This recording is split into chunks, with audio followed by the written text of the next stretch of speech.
it's kind of a foray back into my religious upbringing.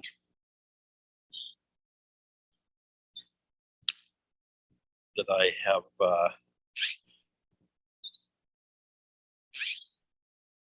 grown out of. Let's put it that way. So it's very interesting. I was in a coaching session where this coach was trying to tell me to, like, I kind of explained what was going on and what I was doing. And he couldn't see that waiting and preparing and recovering from the ordeal that I've just been through in 2022, that was a legitimate proactive action. So he kept trying to convince me to start pushing again, that it's always time to push. And I went, that's interesting.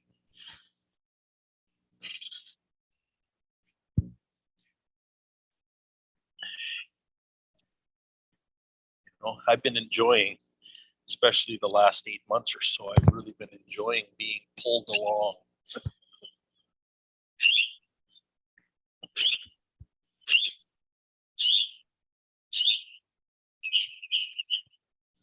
Instead of being forced to do anything.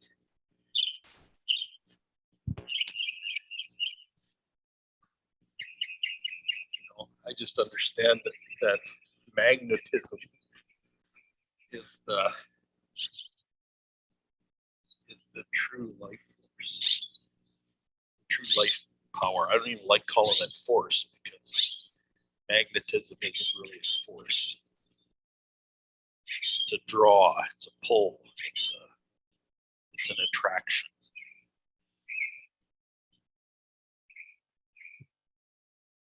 A tension. Yeah.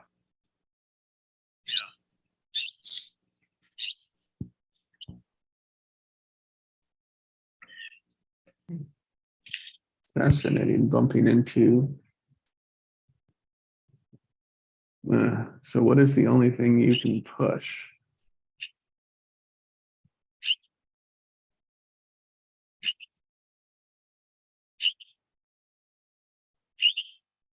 So if life's energies are flowing, which they are, what are we pushing?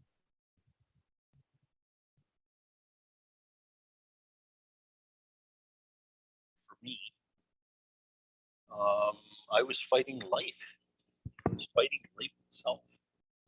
Fighting the life energy itself. Contradicting it.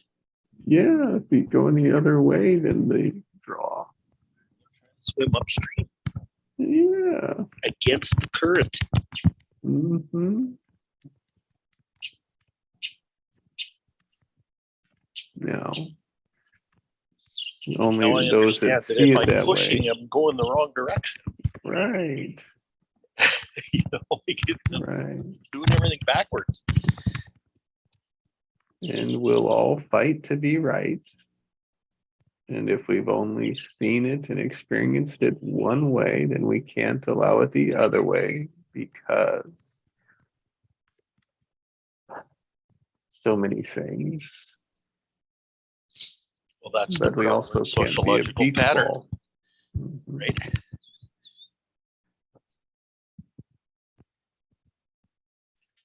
But I saw something else as I was talking,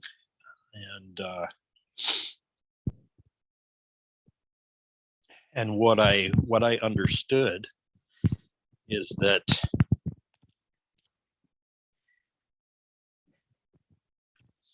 "2,000 years ago, Jesus showed up and changed all of that. But it's taken us 2,000 years to kind of realize it. So it's kind of hilarious in a way.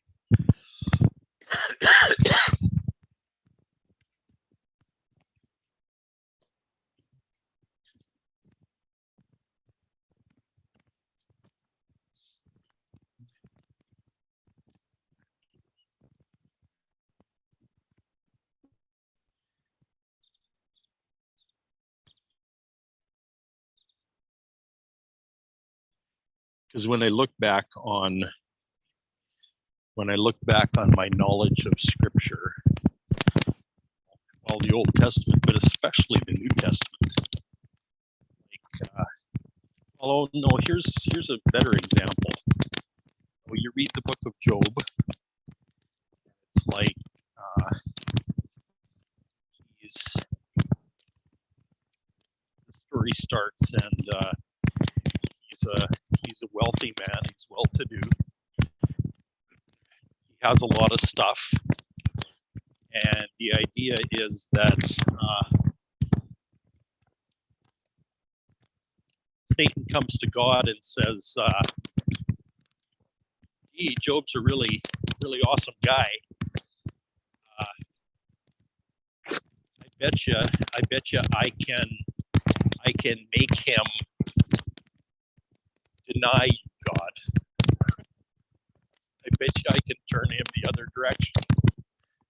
God says, "Yeah, I know Job is an upstanding man, and I trust my relationship with Job. So go ahead, have at her." And basically what happens is he loses everything. To the point where he's got this disease where there's boils on his body, and he breaks a piece of crockery to try to peel these boils off his body. And even his friends and his wife tell him, "Curse God and die." And anyways, he goes through this ordeal, and he remains steadfast. From our little adventures here the past few weeks, he remains steadfast, and everything is returned to him 10 times over. He gets a new family, he gets new friends, he gets a new life, he gets, everything like that. And my life identifies with that story because it's kind of how it's worked out. There's so many parallels, it's mind-boggling.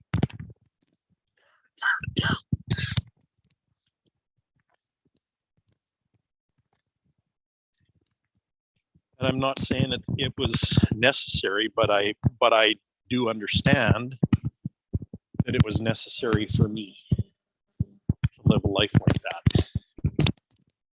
to experience that same kind of thing. And for me, that's the reason that it's in the Scripture. But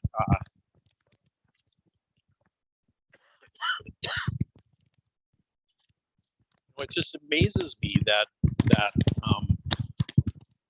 people who've been studying that their whole lives can't see the whole picture.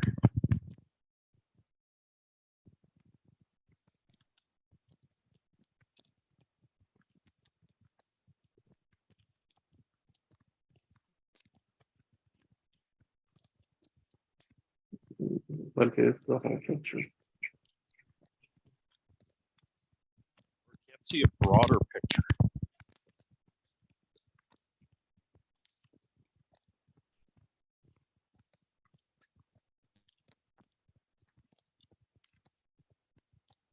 From the story or from their life?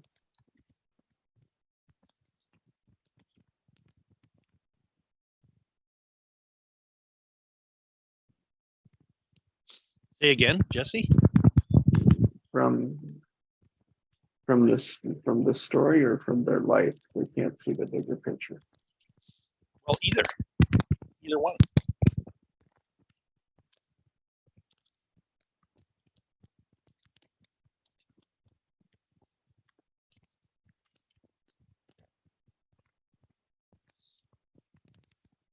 or even the possibility that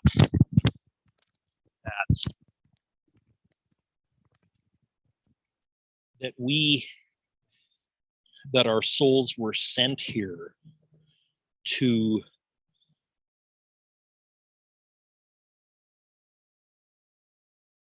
put humanity on a different path.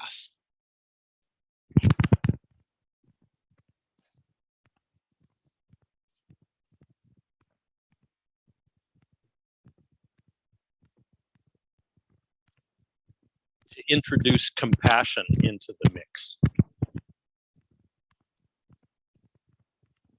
You know, because isn't that what Jesus did? Like he shed new light on compassion and, you know, and passion and living from your heart.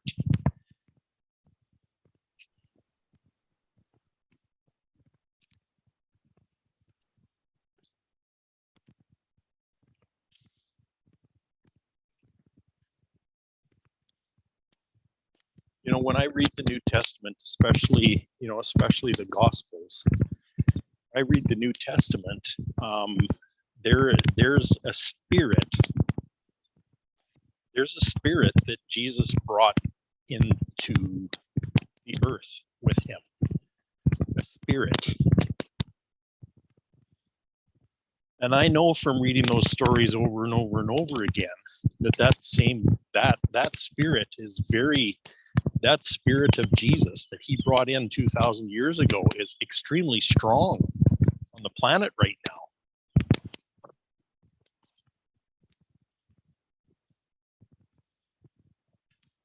But I have yet to find a Jesus follower that's noticed that.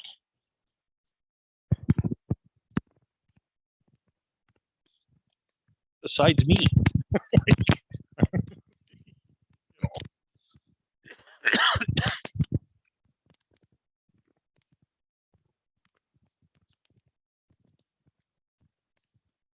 And it's kind of funny that people who are looking for Jesus to return to earth can't see that spirit of him is here. It's strong and it's powerful. And it's like maybe he won't return in bodily form. Who knows? But he's here in spirit.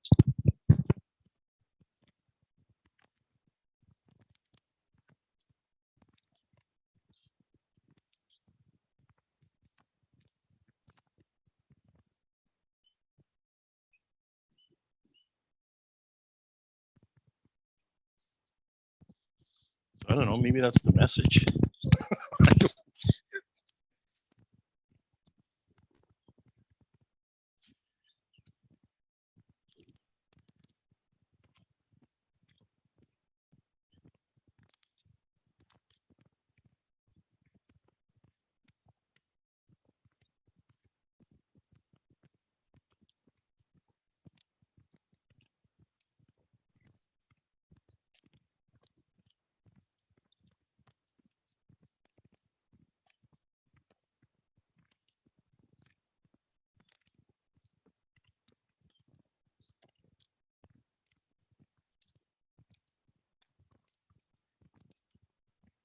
That's the thing about expectations is we figure that things are going to happen according to the way that we interpret things.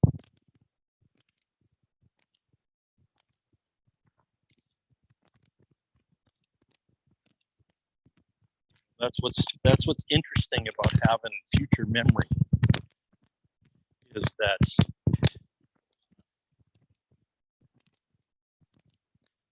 future memory is about the spirit of things to come. It's not about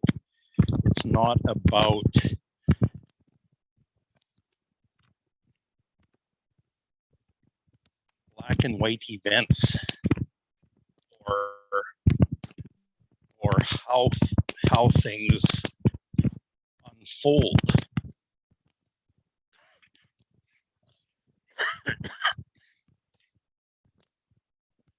It's about the energy around them. So when we step into the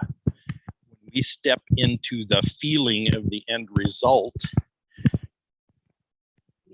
we're actually creating the energy of the end result. That's what we're creating. We're transforming energy. It's an end result, is an energy. That can show up thousands of different ways. The energy's the same. The energy's the result. The energy is the effect.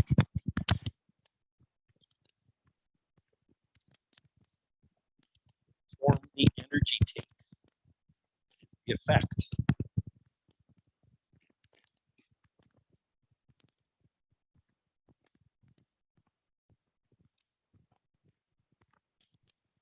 So when we set up that current reality and our desired reality and that tension between the two, that's an energy dynamic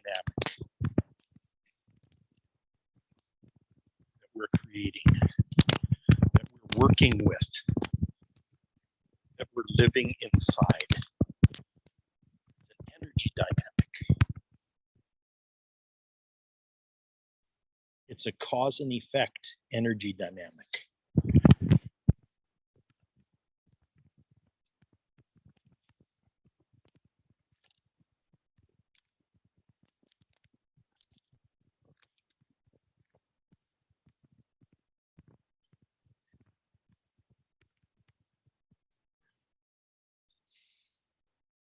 But when we expect the end result to take a specific form, we take the energy out of the dynamic.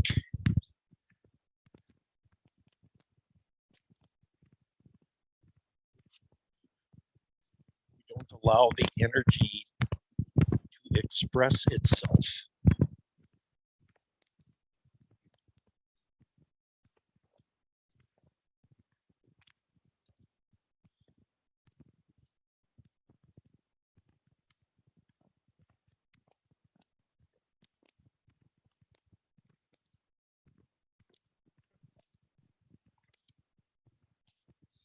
And that's the expression of the energy is a co-creation with the whole cosmos.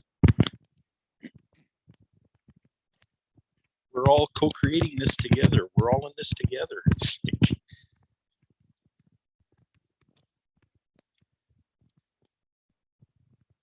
all the intentions of the cosmos are conspiring together with us in order to create that in a way that's for the highest and best good for all involved.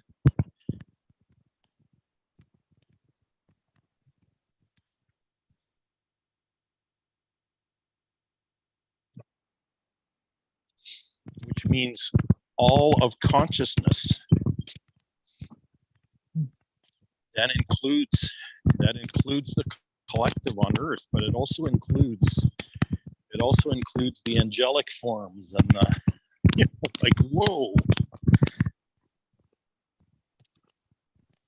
affects everything, and it's caused by everything.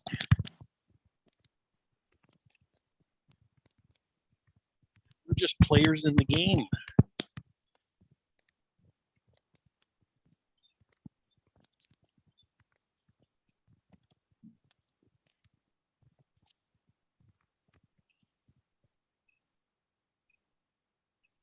Players in the game that bring that truth into practical reality.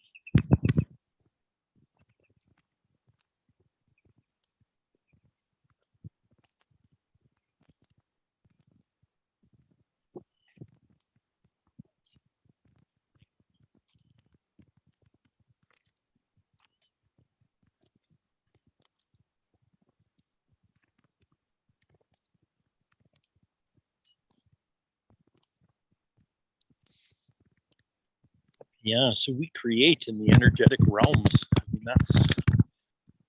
that's it.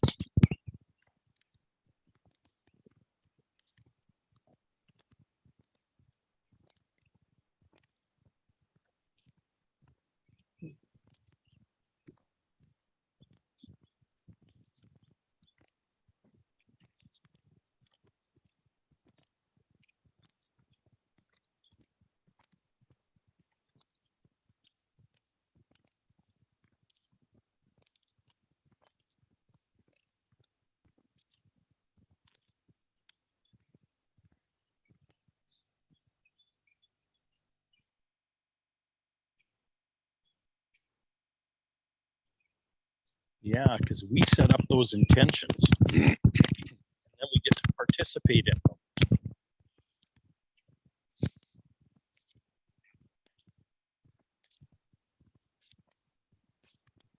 We experience the benefit of their unfoldings.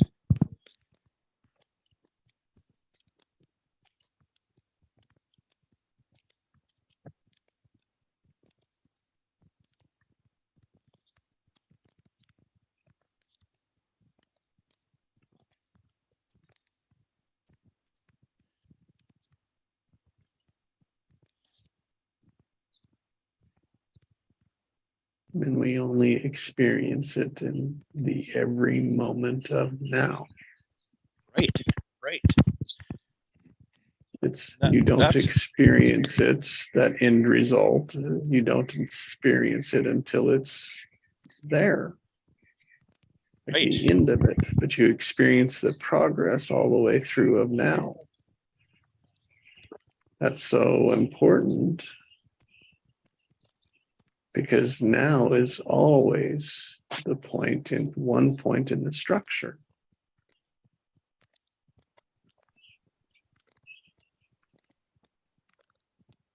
It's always one of the energies in the structure. It may be the energy you want, it may not be.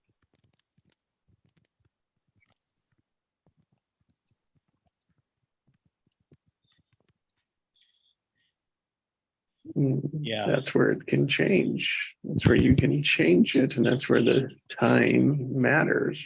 I say from, if there's the now, then you're either, most of it is focused backwards for most people.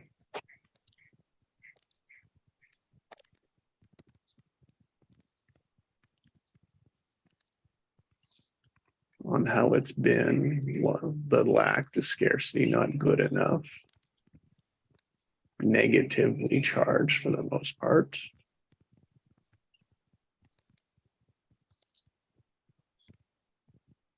And so no wonder it's what we continue to create. That's how it worked for me.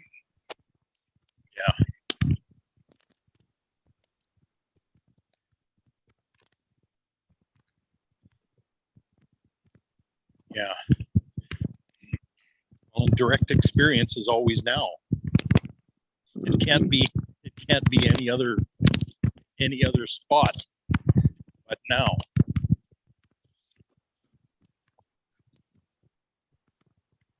That's right. And it's whether we're aware of that, whether we accept that as the truth or avoid it, which is what we do for the most part. As a collective, as a whole, as we avoid what we're really feeling right now.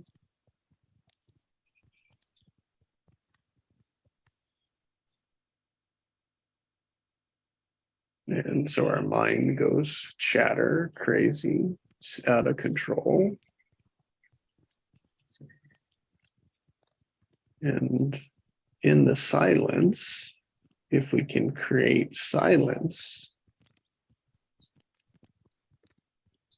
it's the only way we can be in the now.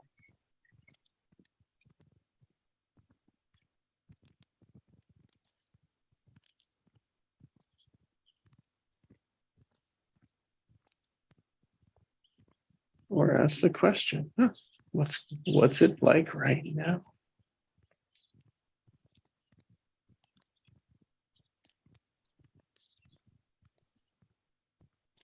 And what do I want is where am I going? What do I want in the next moment?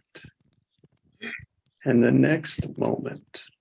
And that becomes the new habit.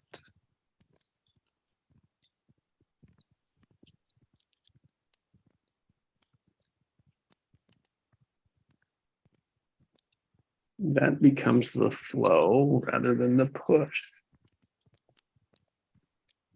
And when we feel like we're pushing from our old habits, we ask, well, what am I pushing?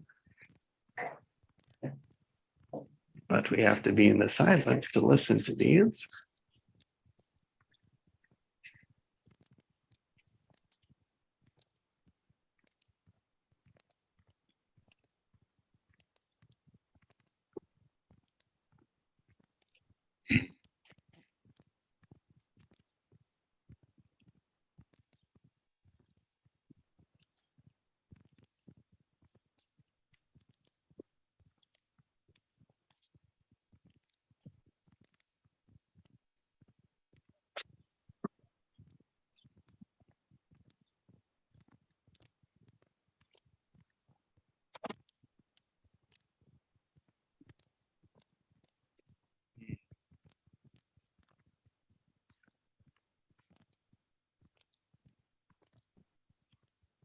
Seems as everything we do has to have 2 points. We just don't have to be aware of them.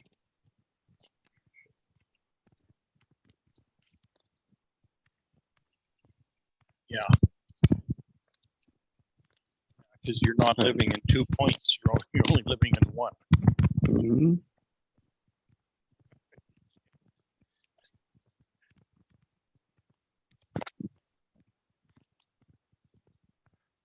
Or- See, the thing is, we can play with the energy anywhere on the timeline, Mhm. but our experience can't go there. That's right. Uh, uh,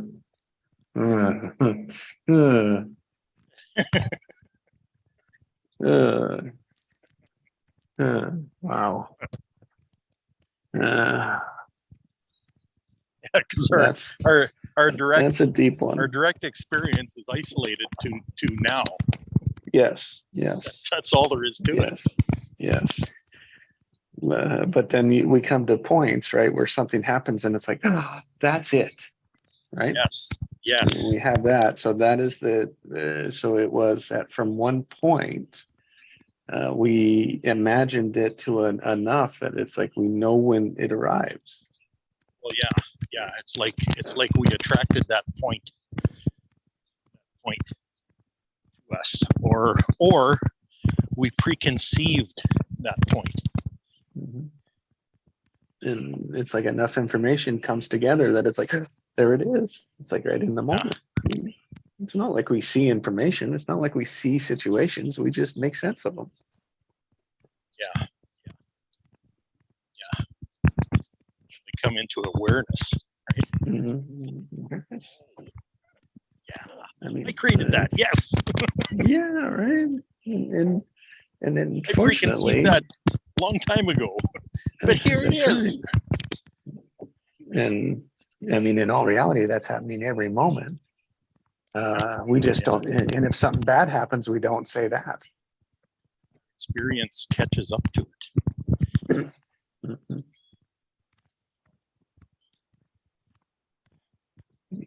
Complex, amazing beings we are, with no manual.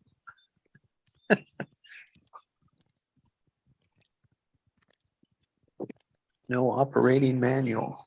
How to operate this machinery. Yeah.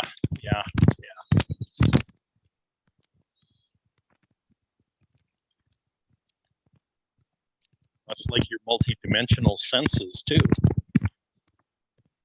You were operating in them when you were first born, but the thing is, they've been discounted and rejected and discouraged.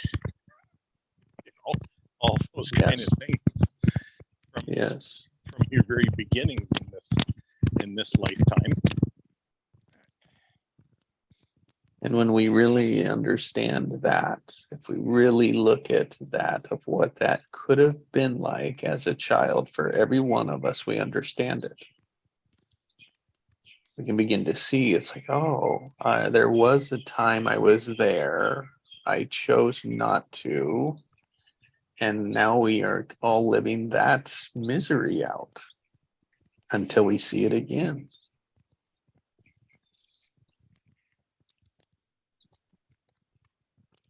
Yeah. Until we silence enough that we can quiet that running ego mind and see there's other structures involved. Somehow it's necessary that we learn what we're not. And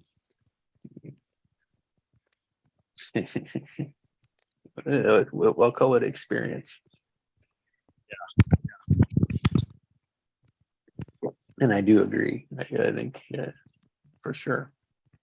I mean, how else do you find? There comes a point where we identify with what we're not. We settle for that, and so then from there on in our life, you got to experience the futility of that for yourself.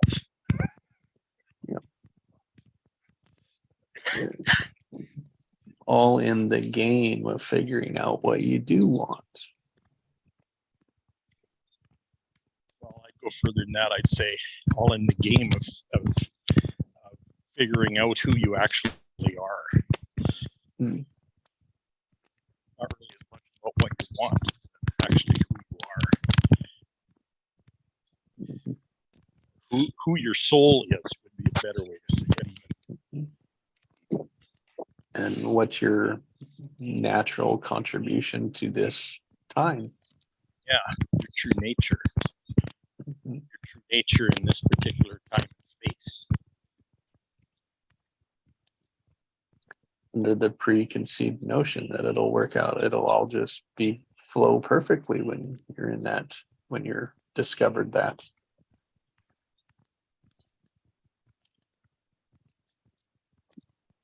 But if it was that way, we wouldn't listen to it anyway, would we? The thing is, we knew before we came here that it was going to be a challenge, which is the prime reason that we're here.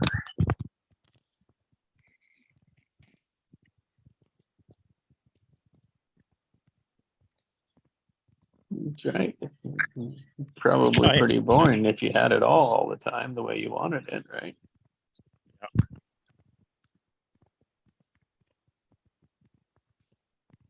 That's my weak attempt at being a god.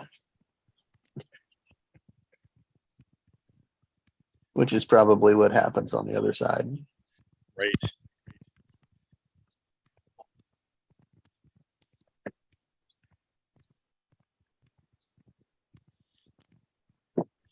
We also knew that we had the ability to make it the way we wanted it. And that would have to be learned. You'd have to make it. That's the hope. You have to create it.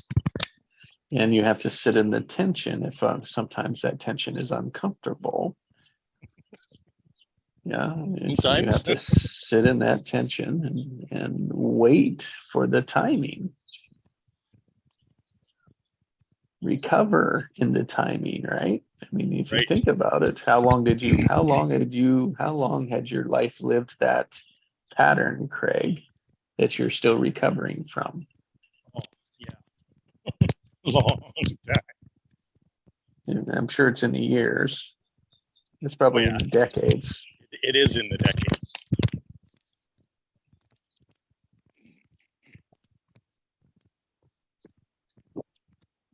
And I would assume that this coach, how old would you say this coach was? This coach, 40 something maybe. Yeah. decades of doing it one way too, Well, yeah, pushing, yeah, right? exactly. And so Exactly. we'll, how long can you? I mean, I know, and I was in my 40s when I realized that's what I was doing, was pushing.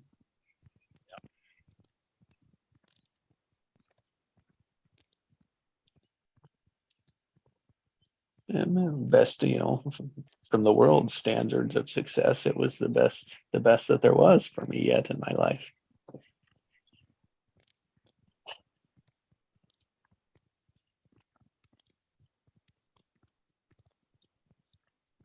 From a success point of view.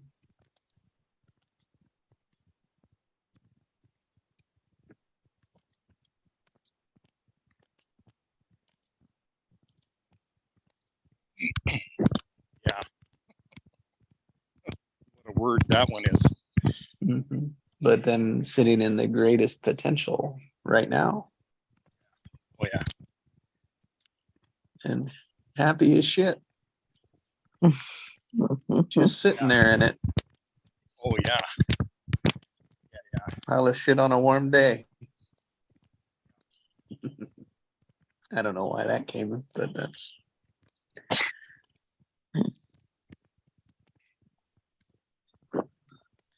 Realize How's your running mind, Miss Allie? Yeah, I'm just listening away here. Yeah. You realize Concept. what we're proposing here, right? Yeah, We're proposing a totally different way of operating as a human being. yeah, Seriously. I mean, this is that intense and that broad.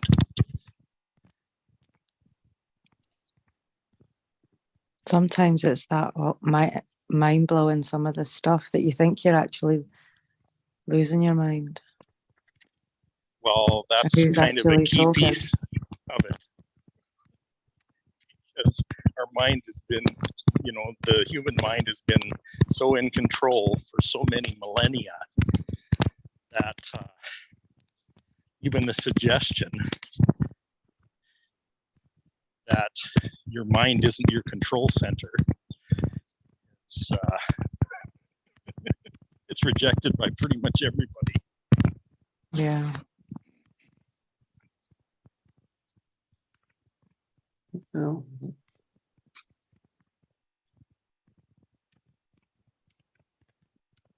It sure is, because the truth of it is everyone wants it to stay the same no matter where they're at. Even if it's not working and causing a lot of suffering, pain. And That's where it originates, right? Go ahead. Well, and those that are holding on to the top and the success, they don't want it to change either. Well, right.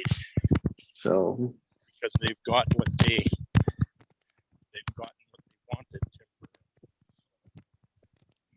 That success thing. I mean, that's one of the reasons why Jesus said it's really, really hard for a rich man to enter into the kingdom of heaven, because he's already accumulated his success, and it's really, really hard to let that go. yeah, Because you think you did it. yeah, That's the funny part, is you think you did it.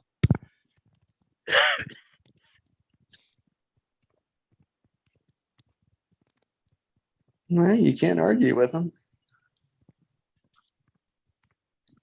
yeah, Well, no, because that's the mind fuck that's built into all of that.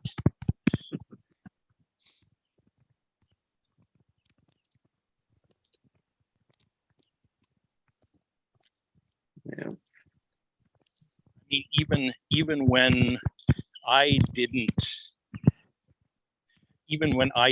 own a lot or have a lot or have much as far as visible signs of success, if it wouldn't have been wrenched out of my hands, I don't know that I would have had the wherewithal to let it go either. Well, hell no. Because I mean, it's that whole story for me was about resistance and fighting against it and holding on Mhm. and holding out for as long as I could. Mhm. You know, I certainly didn't let go of all of that willingly. Certainly not. Yeah. No. But I'm No. so relieved that that miracle happened for me, Yeah. because it opened up everything else. Yeah. So think if you were sitting on a net worth of $1 billion, and you know, and were offered the same thing that I was. No, I can't imagine. Well, I think everyone's going to have to learn their lesson one way or the other. So. Well, yeah, and in their own way. And Yeah. Yeah. mine was Yeah. that way. And I think that's what people scared of the most. I know it's one of the things I'm most scared of, and it's not possessions. It's being able to sustain the life you love. When you really start tuning into it and realizing that you really are living this life we love. Yeah. And it really Wow. is a miracle. And it really is a miracle every morning, every day, every person, everything, every soul, just a miracle. Yeah. Priorities begin to shift, and as you're shifting that energy, you're taking it out of old structures that were sustaining certain things to certain qualities, and then they can become focused on something else. Is that why And you that feel is so uncomfortable? And that is why it's scary as hell. Yeah, I feel it. Yeah, because it's like we've got that whole, like, because our whole life has put it together that way, and what we're letting go of is saying, no, we're putting faith into something new. Yeah. And everything has cycles, right? So every context of something has a cycle. And so you're going to be riding those cycles. Yeah. It's the only way you know you're on the right path. Yeah. Well, there's a deep fear around losing those structures. Yeah. And I think it's the structures that keep things going. Yeah, go ahead. And we don't realize that structure is going to fall apart anyway. Yeah, well, exactly. So the more we fight it, right, the longer we hold on to it, the harder the lesson will be to move out of it, Craig, right? Yeah. Well, and here's the thing from my perspective too, is that right, the fear for most people is that they're going to die, right? But I already went through that experience of death, so I knew I wasn't going to die. So for me, it was more like a fear that I was going to disintegrate, cease to be. And certain people won't resonate with I'm going to die, but they'll resonate with I won't be able to pay my bill. I will lose my house. Like in a way, that is the same thing as dying, right? To some people. Right.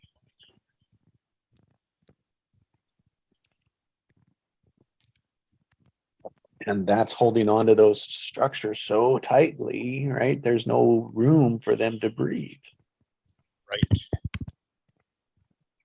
There's no room for those structures to change, to choose new. And that's part of what the society's got to begin to let go of. It's like, oh no, we can let go of all of that and step into something even better. Now it won't appear better early, because that's what happens as we're cultivating and growing new, right? We don't see it. when in general society doesn't see that the structures are crumbling. Oh, I know. I mean, when you're holding on to it, denying it is the perfect example of it. Yeah. Fighting it is example of that, pushing against it. I mean, that is the first sign for someone that's observing it, that's aware of it. Good or bad, I speak it as if I'm, quote, better in the observation of that. It's just, no, okay, there's a different level of observing. Different level of awareness of it. It's like, I don't know, breaking through that one rather than continuing to play the same pattern. I mean, that's in our world, that's what we understand it as, change the pattern.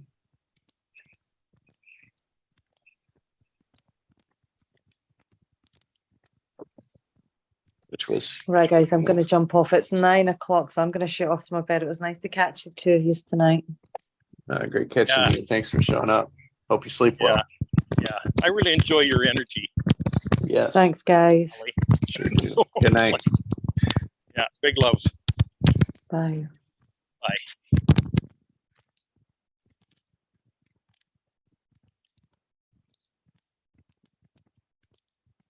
That was when it first came on this morning. It's like every morning's different, but it was, before you showed up, Craig, it was Ali and I, and it was, my intention was just to sit in the silence. Yeah. What I was looking for, I didn't mention it out loud, but it was like what I was in, because it's a habit of mine, is to look for, well, what word do I bring in this morning? Yeah. And I say I didn't land on one. Interesting. I just Sometimes what I said, like, what's going on with that? And it's just like, no, you're just going around it. You're just going around it. It's like, okay. Did you land? Hmm? Did you land on one finally? No, not yet, which usually means one will show up at some point along the way, Oh, you yeah. know. Oh yeah. So it's like, sometimes it's right there and obvious in front of me, blaring me down. Sometimes it's subtle and like I some way have to choose it. Sometimes I just settle with, well, I don't have one. And I'm not going to force by picking one. I'm not going to push it by pulling one out, right? It's like, no, it's just a practice for me.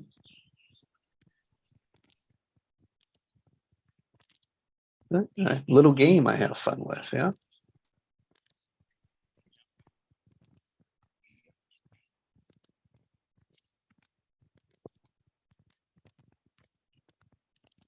And the worldly structure would view that as, well, you can't do that because you said you wanted a word, or our practice is to bring a word in. And so if you don't do that, then, or better yet, rather than sitting in the unknown of it and the tension of it, they'll just pull one out and use it. Nothing wrong Yeah. with it, right? It's just you're missing the awareness opportunity. It's just a pattern, right? It's just an old pattern that's saying you have to be right is the version of it, or you have to know, and it's unsafe to not know, which is complete BS when we can see that pattern.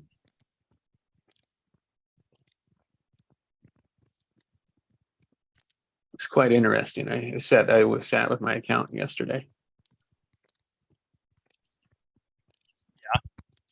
Gave him spilled, and so that what the feedback was is, well, he says, I didn't know where you were going. He says, so his story back was, well, you maybe like line up your story a little better, was kind of what he said. But he got it was and he recognized, he's like, I got it in 15 minutes. Wow. And he says, this is the best thing I've ever heard of. Said, I've never seen anything like this. He says, there's no reason why that won't work. And I sat there and it was like, yeah, so how do I get my story in better? Because it's so Can I obvious. just stop you for a second? Yeah. But Can we just soak up that I've never seen anything like this. Just soak up the energy of that for a moment. Yeah. Holy shit. Okay. Man. Doesn't that sum up everything we're doing? Mhm. The And energy of idleness. I've never seen anything like this. And my pattern, like I noticed it yesterday, my pattern is to make sure I get a piece of it, to hold on to it, to lock it in. And even though it's free for everyone, it's like that information that's there. It's like to grab onto a piece of it, you know? Right. So that's part of, like, as we were speaking about it, right? And it's like speaking about it, it's like those patterns are always showing up in our lives, and it's how we move through it. You know what governs that? What governs it is awareness. Mm-hmm. And I mean, what I mean is other people's awareness. Because the thing is, if you presented that to somebody who couldn't see it, what difference would it make? Mm-hmm. It wouldn't. It'd fall on deaf ears, fall on blind eyes. Yep. So do you really have to protect it? Well, I'm But you know, big, you know what I'm big getting at. organizations. Yeah. Well, yeah, but you understand what I'm getting at. I don't know if I do. It's protected by awareness, or the lack of awareness. Mm-hmm. I understand that point of it. What I'm working with is the existing structures to come in, and so people that you get the people that will execute it, and then you get the people that run the contracts, Right. that write the contracts, right? And it's like that discrepancy is where the opportunity exists to say, I'm going to carve out and take my piece because I made you aware of the opportunity. See, that's the thing that people don't appreciate, is the potential of someone's value by bringing it in and then freely compensating for it. Right. I mean, that is not in our structure. That is not in society structures, to take. Right. Which is why I was never compensated for my contribution. Which may be part of the reason why this is still under wraps. And there's a way that we know how to be compensated, and then there's a way of, like, a new way of being compensated. Yes. Yeah.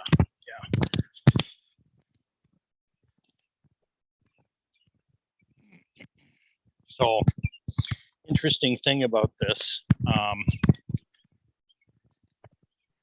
this whole compensation thing, and creating value. There's that's tied to blockchain technology.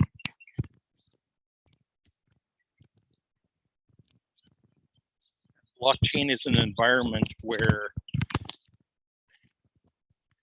it has checks and balances all the way through it.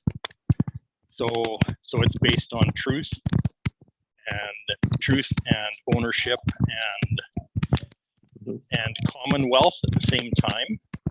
Mm-hmm. And so there's something about this, what we're doing, that's going to be integrated with blockchain, kind of as a transitional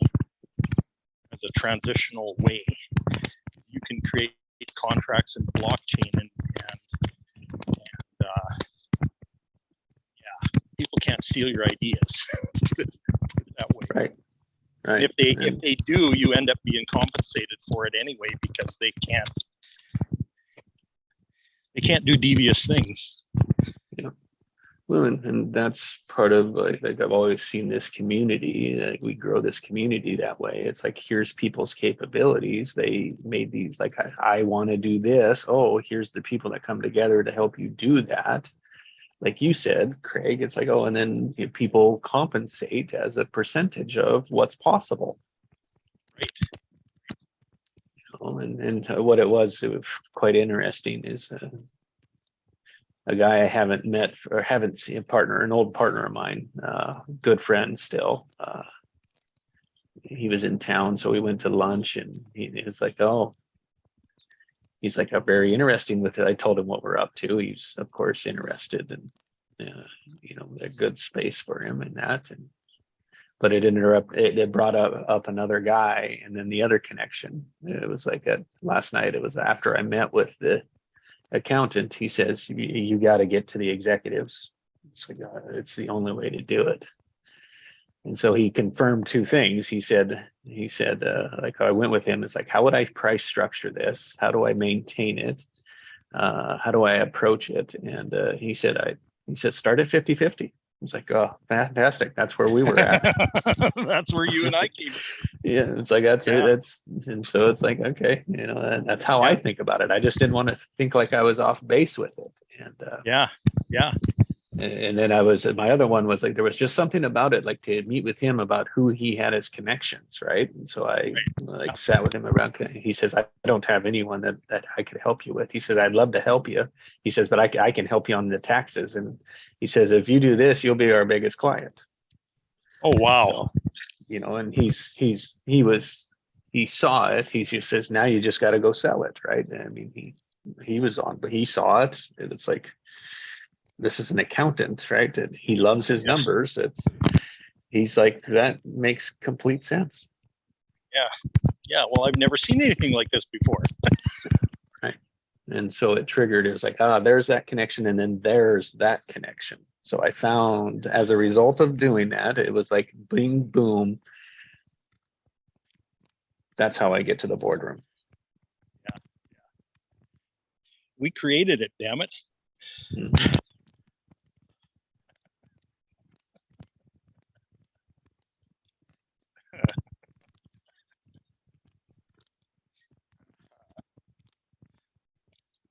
So funny, because what did we do? And I think my buddy is a good friend with the guy that, especially for this one organization, because he was a very high up in that before he retired, and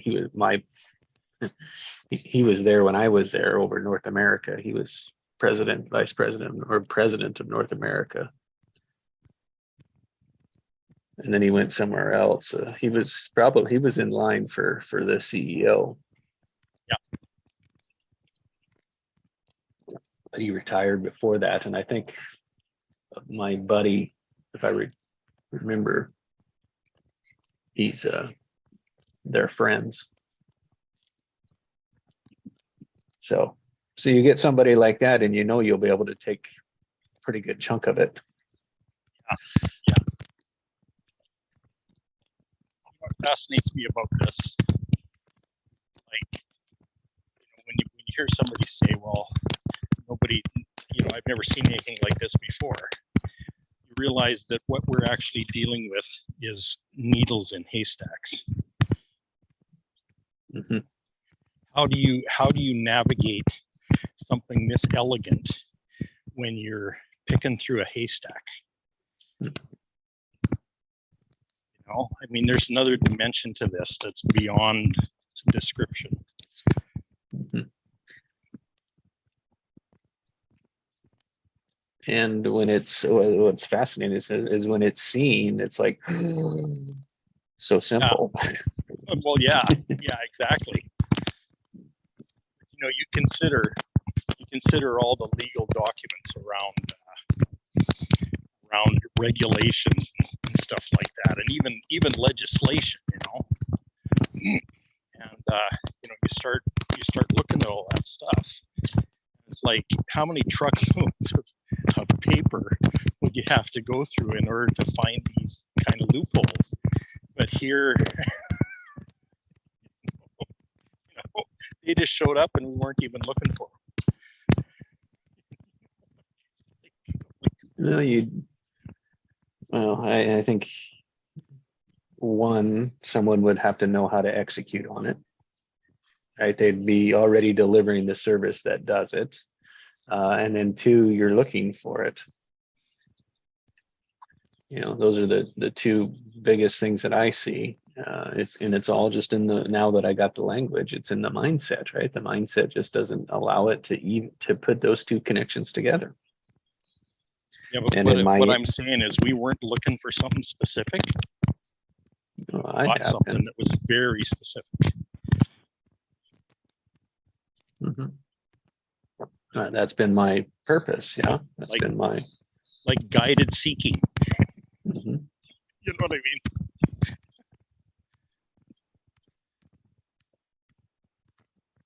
I mean, I'm always looking for it. Well, yeah. Right. I mean, it's as part of my true nature, my purpose, and as I can look back over it to see, like, I couldn't have ever seen this in front of me that way from where I was sitting, but now that I am, it's like I sense it as if that's why. Yeah. Oh yeah. And of course, what we had to do to get here was all the things that we did. Yeah.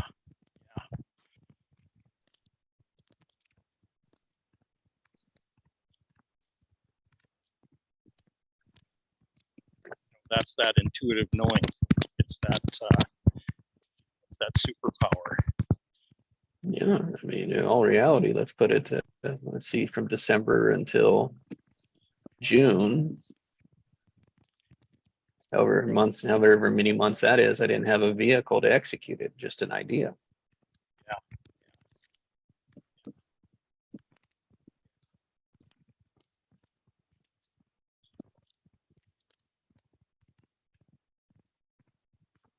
So I got 40% of I've got a meeting with 40% of the market, and then I'll be setting up this other structure should be sorry, I think it's 32% of the market, and then the other one will be 40% of the market.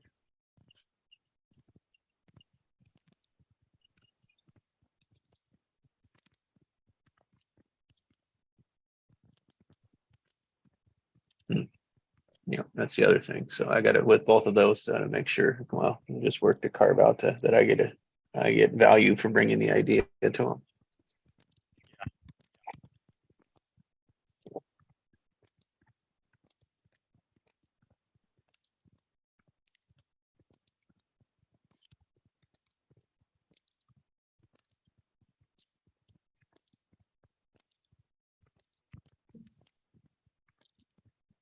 And not get greedy with it. That's my. I think that's the lesson that's been in it for me.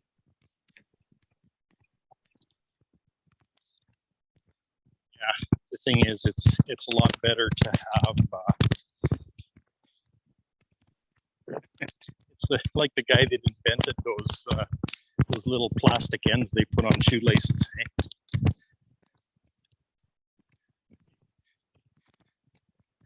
Yeah. You know, he only gets like maybe even a fraction of a cent for each one, but look how many shoelaces there are on the world. Yeah, true.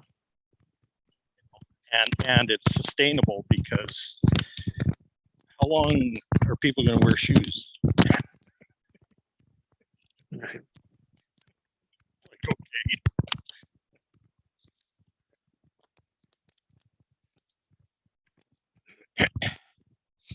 So yeah, you know, this is going global. There's no question about it. And, I know. That's yeah. and it'll be No, a I mean, different method in different jurisdictions depending on what the, you know. Yep.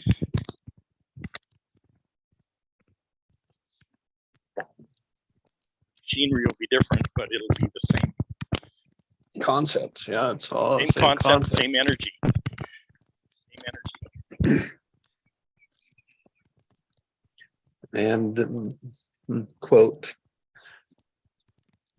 this product for quite a good time. Yes, yeah. Because it was I talked to the guy yesterday, and he's getting the EPA gold standards seal on it. I don't even know what it means, but the gold stamp for EPA.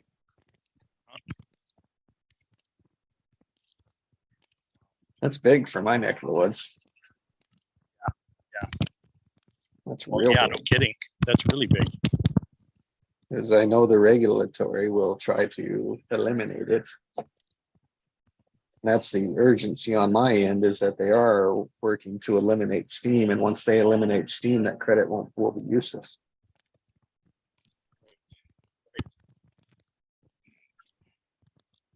You think they're ever going to eliminate steam? They're making steps towards it. The industry will push back so hard, but that's part of the delay, right? If we delay too long, then we won't get the biggest chunk. Because phase one of this is only 30% of it. The numbers we're talking about is only 30% of the potential here in Bakersfield.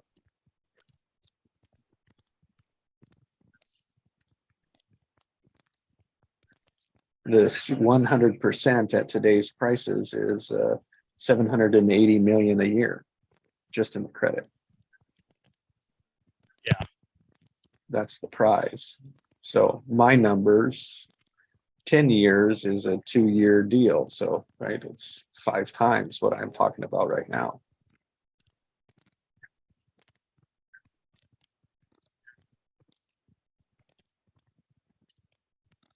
And like you said, it's a different structure. Once we get past phase one, it takes a different structure.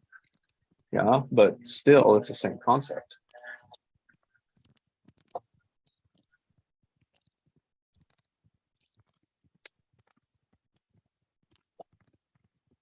And I haven't proven it, so I only know in theory.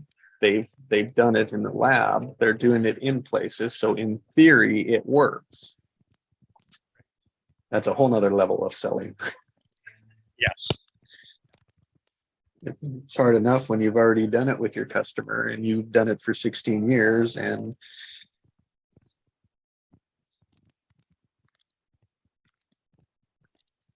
they still don't believe you. Yeah.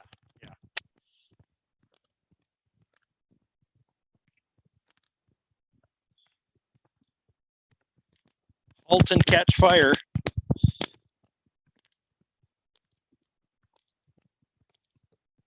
I've never heard that phrase before.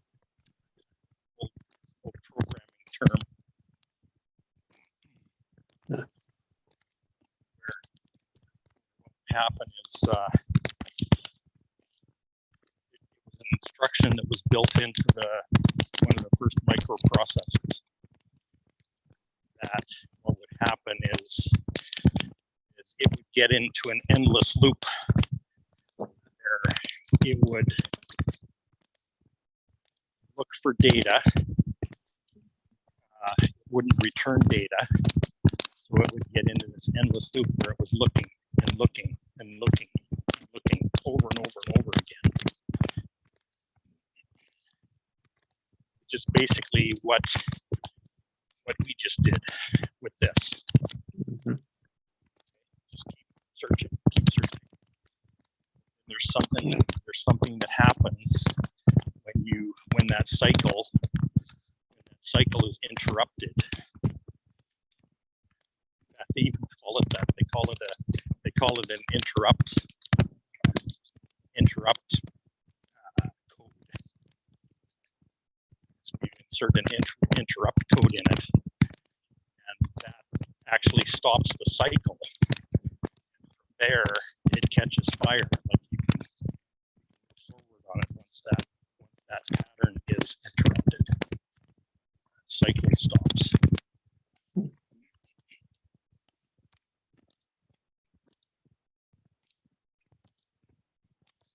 Thank you.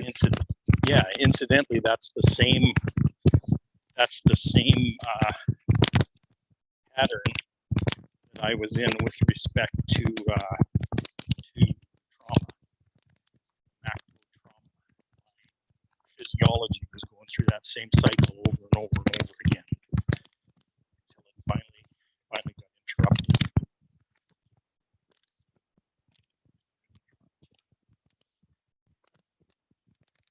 That's why life is blooming for me right now. That pattern is being interrupted. The interesting thing is that pattern repeated over and over and over again creates a whole lot of beneficial stuff in your being.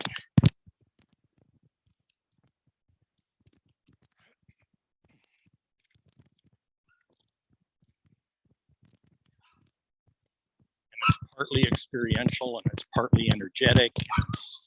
It's pretty complex stuff, actually.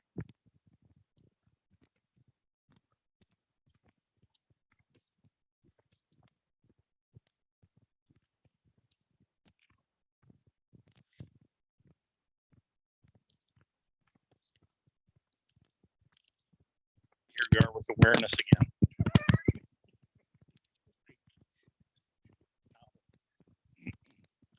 How these things actually work.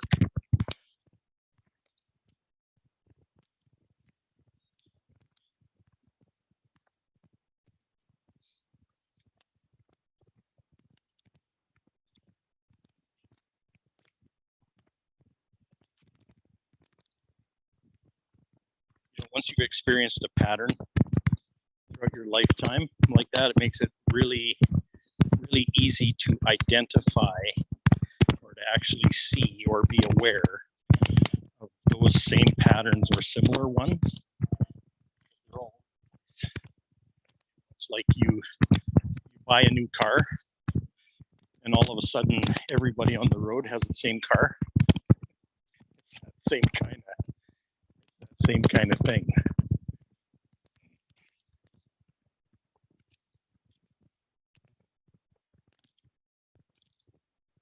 Awareness is a faulty logic and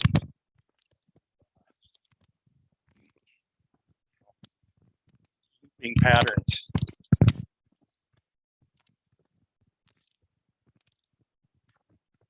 There's many in the oil industry, apparently. Identified a number of them.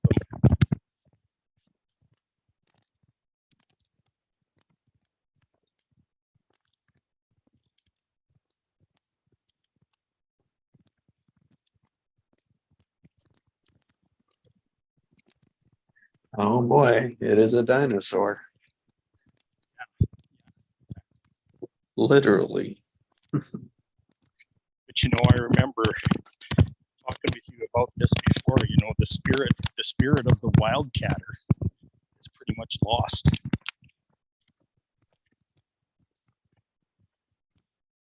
That's the spirit that's coming back.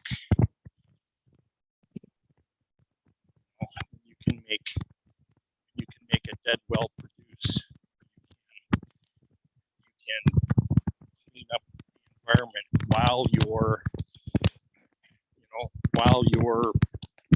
lengthening the life of the well, doing all that. I mean, that's wildcatter magic. That is.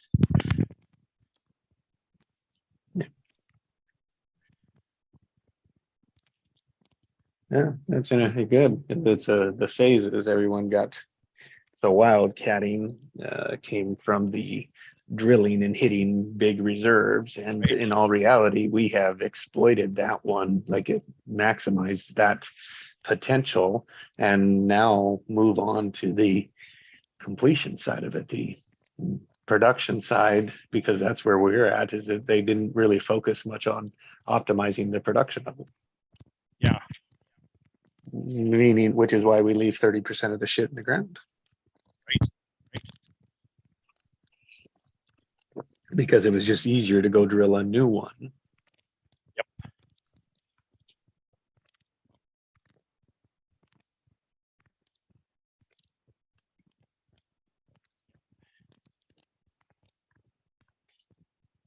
And this is efficiencies. It's a new scale of it. just happens to be connected in my background that in my backyard has the biggest potential. Yeah, and we're transitioning to different forms of energy for propulsion and other things that gasoline is used for. You know, and I see a day where gasoline and kerosene are going to be about the same. You know, Yeah. It's kind of funny to say that, but it's No, it's a transition. It's a transition into something completely new. And I still sit with Pascal says, why do we always burn it? It's like, oh, what a fascinating question. why did we always burn it? Why are we always burning oil? That's what he said. It's like, you're right. Everything we've done, everything we do burns because fire was such a great invention. Yeah. Our automatic to do anything with is to burn it and see what happens. Fire does is transforms the energy, right? Yeah, it's an energy transformation. I don't know what it means yet, but it's just another one of those big innovations that's brewing, right? That's coming. It's just I'm not forcing it, not pushing for it, just knowing that it'll show up. Free electricity is coming too. No, that's my third leg. Oh yeah. Clean It's clean already- oil, clean already oil, been fresh invented. water, free electricity. So I'm looking for it. In Africa, there's a guy in Africa that's built his own home generator. Many powers that be have tried to shut him down.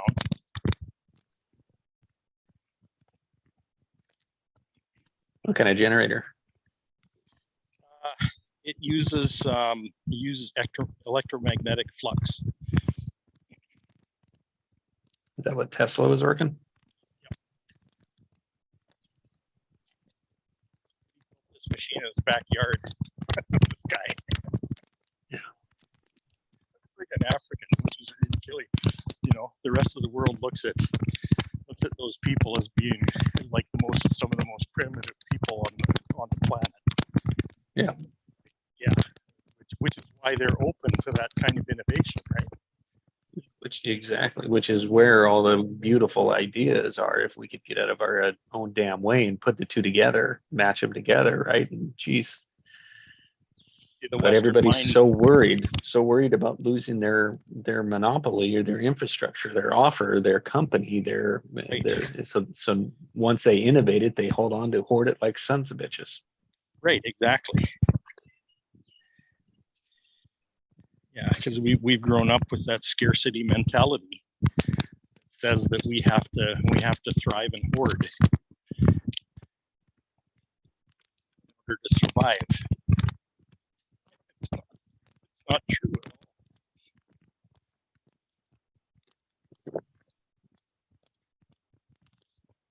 Why would you need that when you have the capacity to create out of nothing? Well, here's the hard thing to accept, and I'll even say like I have a hard time with it, but I do see it is that you'll get a whole lot more amplifying it. Yeah.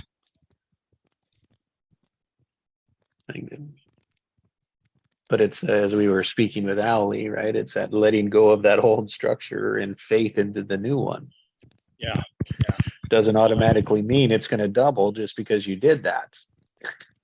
Oh, no. And yeah, it won't be apparent right away either. And that's the struggle that big companies will have moving from where they are to creative structures.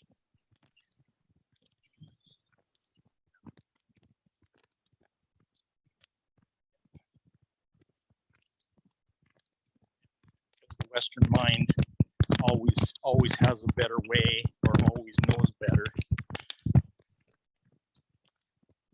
Well, I think the way we've always done it is better than anything new. And then that is the default. If we don't see it in our organizations, you have to, because we're so held on to the way that it always been, is that we give very little attention to something new in it. Right. And imagine if you just did so much a little hanging on to that old and put more of that energy into the new, how much faster shit would move. Well, it's like that metaphor that I gave you yesterday about squeezing the dish rag. Mhm. Mhm. Keep squeezing the same old dish rag, even when your hands would turn purple. When there's another right. dish rag just across the room, That's right. brand new water in it. Mhm.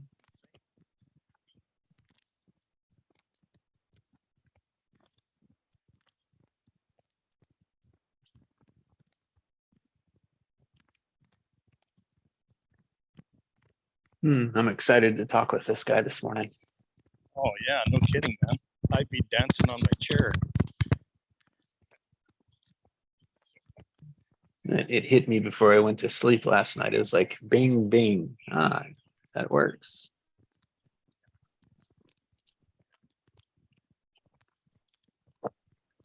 But it Become was a lot of fun.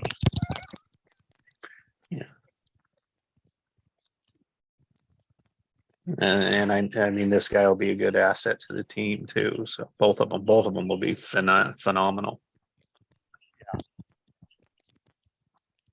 Yeah, and I don't see any reason why.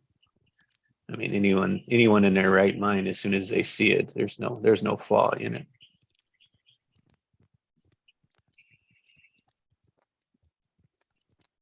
In the idea. I mean, it's a no-brainer. That's what they get. It's a no. I know it's a no-brainer.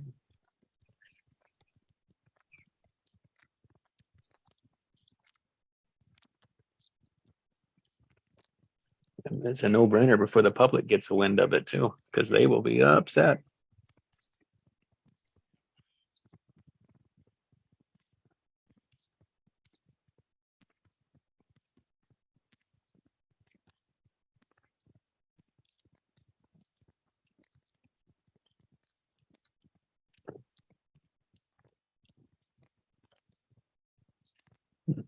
I'm going to send out an email too to my other company, just so that there's an email train that says, look, this is when I introduced it Yes. to the executive, so I can go to and say, look, you guys didn't have it on your radar until this point.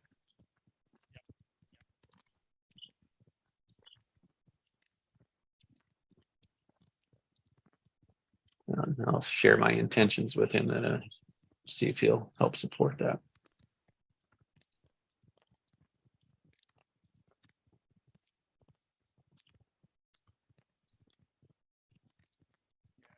Do that for copyrights. Hmm. Mail yourself a letter if you don't open it. What is it? Mail yourself a letter. You take all your copyright material, you put it in an envelope, and you mail it to yourself. It's got a postmark on it. So if you ever have to prove in court that you did it, it's got a date and ownership of it. Mm-hmm.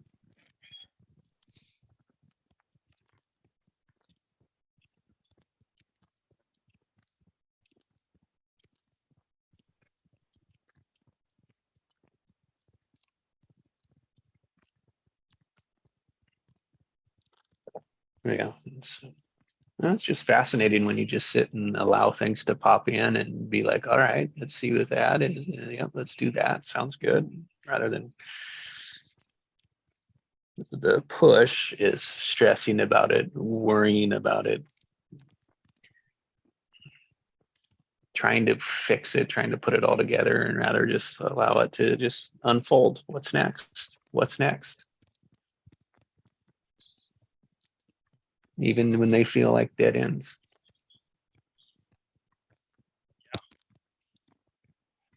None of them are. That's what we've come to realize too, is there isn't any such thing as a dead end. Mm-hmm. somewhere.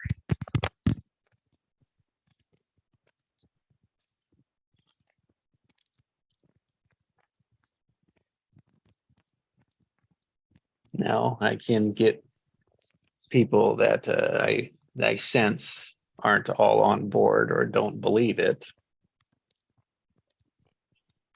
which doesn't surprise me in a conservative mindset and a hold on to what we have mindset.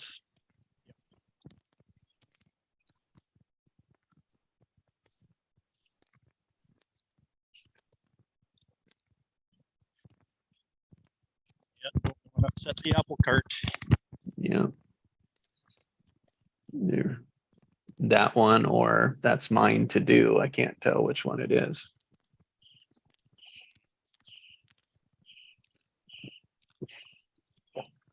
What does it matter at the end of the day? Just want the yes. That's all we need. It's a matter of finding the choir. Yeah. And finding the people that resonate with it. Yeah. Anyway, at least not That's now. right. That's right. And enough that somebody that can do something about it, somebody that will do something about it is the one that you need.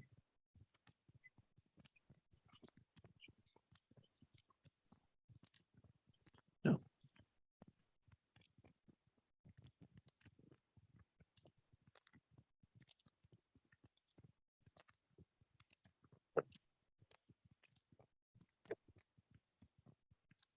Hit it from many different levels.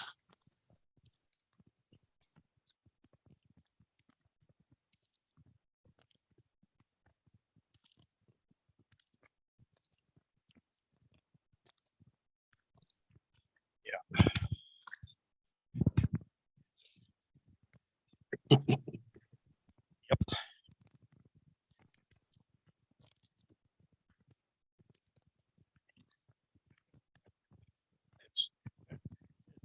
It's the same as that internal conflict about whether or not I'm a prophet. Like, why?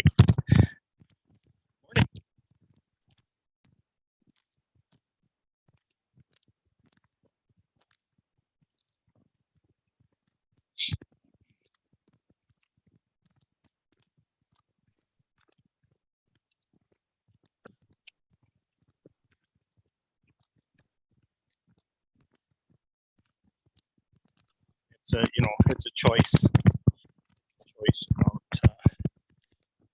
identifying with that. Mhm. I wonder how many years it took Moses before he realized that there was no way out. Mhm.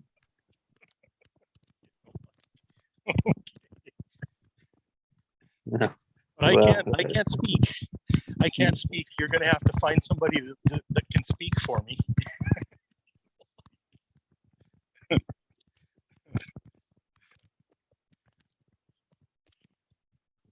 Comical.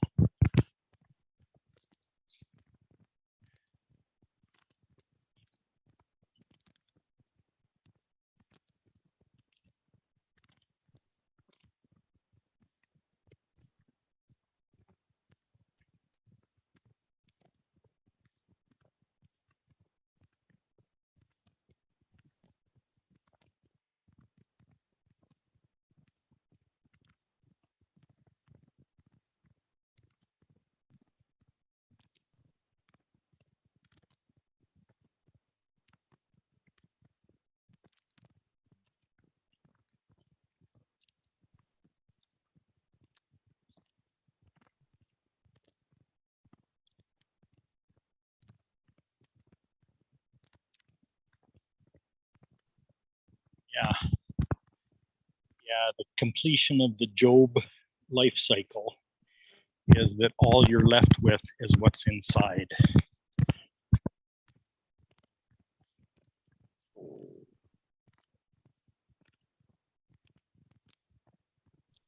What you're left with is what's inside.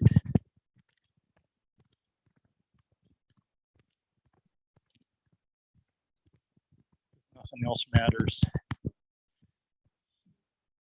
Nothing else ever did matter.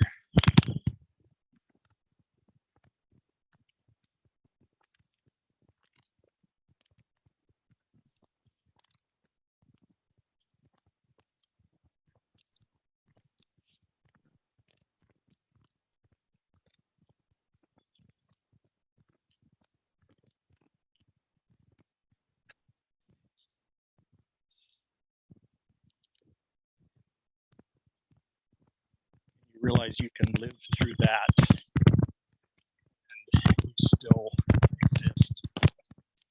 You're still here. Still occupy a body.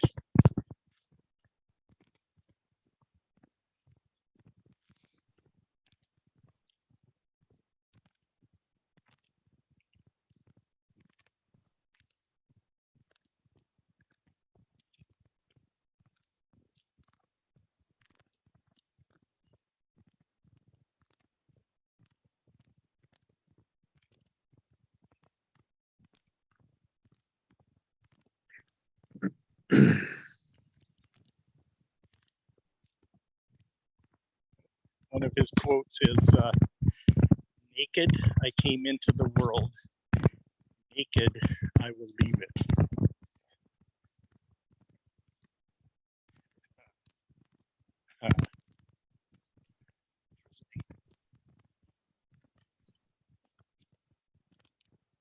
Power of nakedness.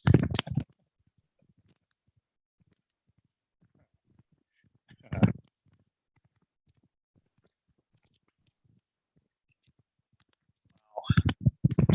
be a pretty good book. Mm.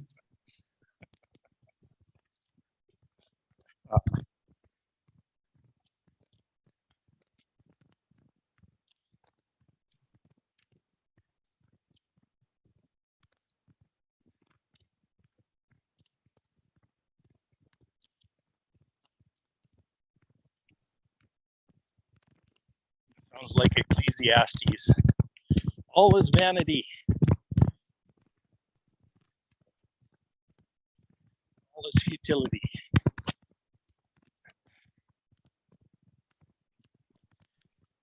Oh boy. Time to write some more scripture. Mhm.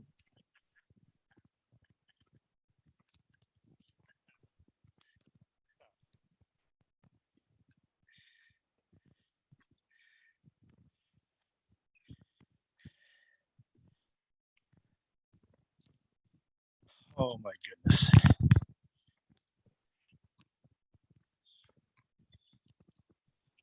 Oh man. You know, Jesse, I'm so grateful that you created this space. Oh my goodness. It's so it's been so rich.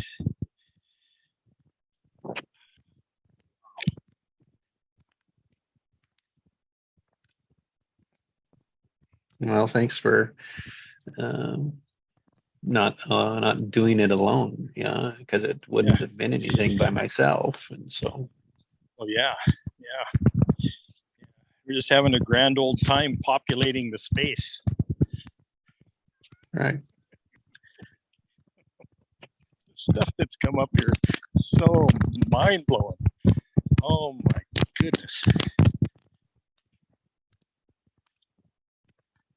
Like even the last 5 minutes. My goodness.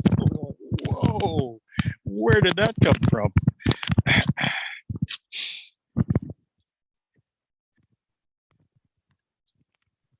The cool thing is I can't even begin to understand it. It's that profound. It's like, I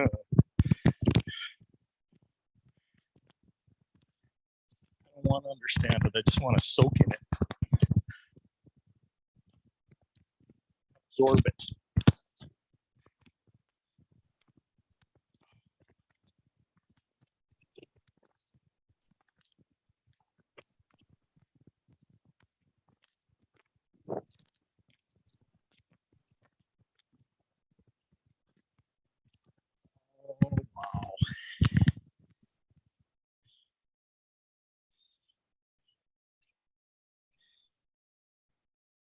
And Adam ate from the tree, and he knew that he was naked, so he hid himself.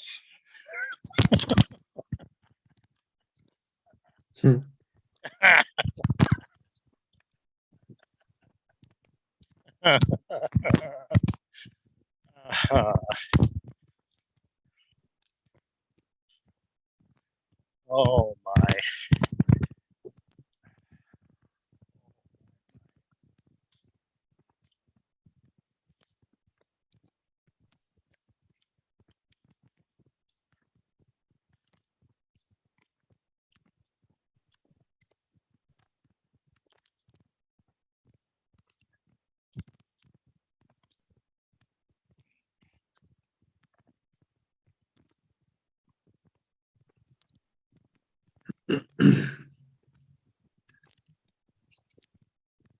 Oh my goodness.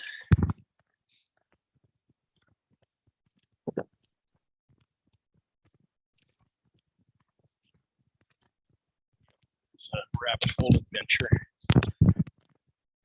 Morning.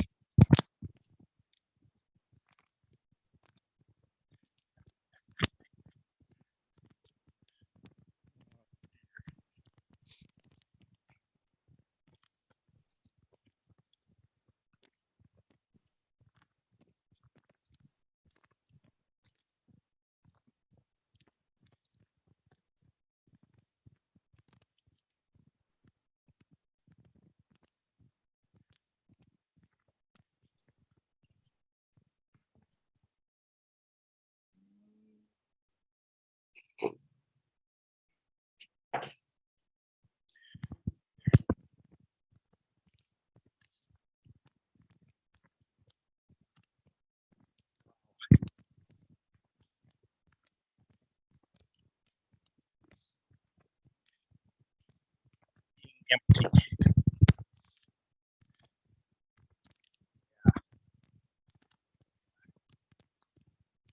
Emptying to make space.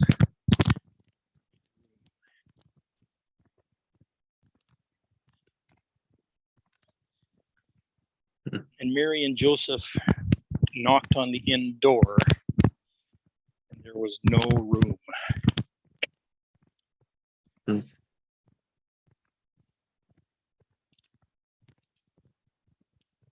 But there's this stable.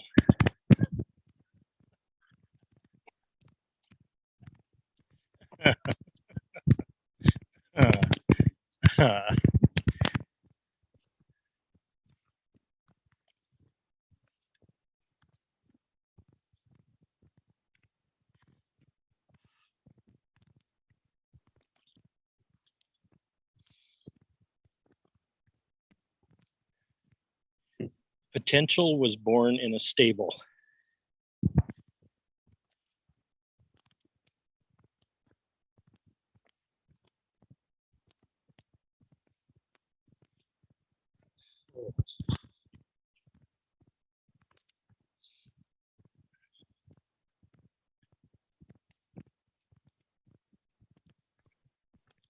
Which means it can come from anywhere.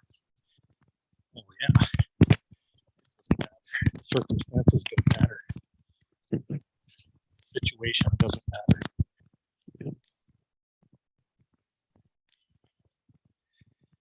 Well, that's that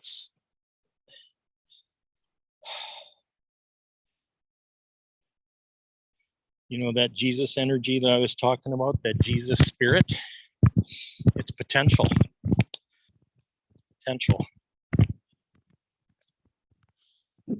Mhm. Oh my.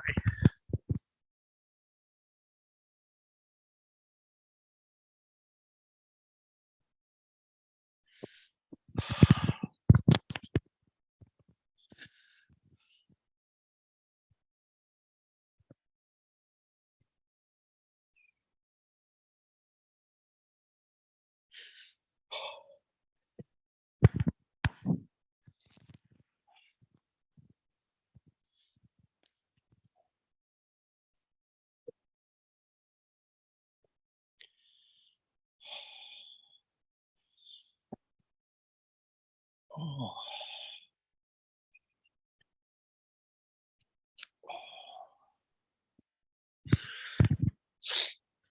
I can see it, Jesse. Hmm.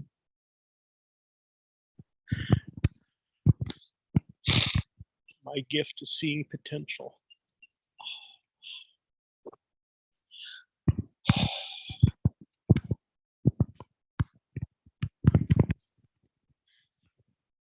Oh, wow, wow, wow, wow, wow.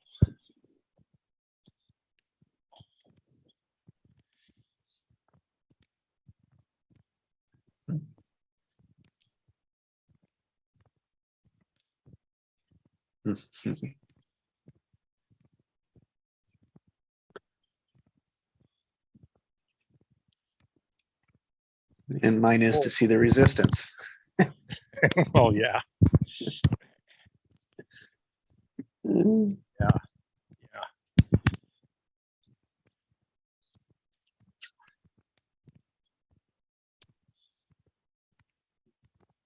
That's a good combo. Yeah, a really good combo.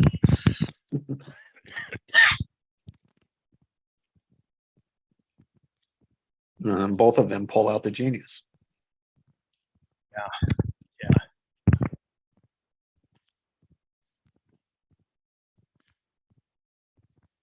Yeah, because there's a clearing and an infusion that happens concurrently.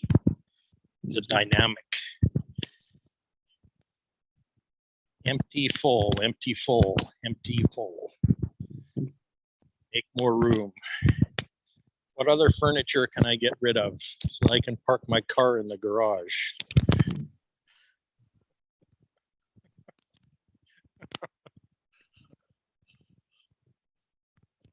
Oh.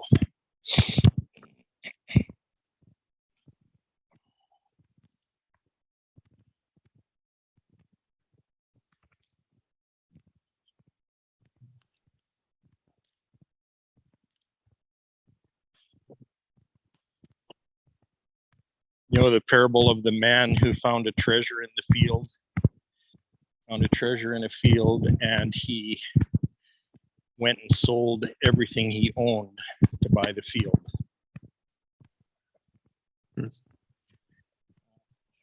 Hmm. Oh, that's really making sense right now. Oh, my.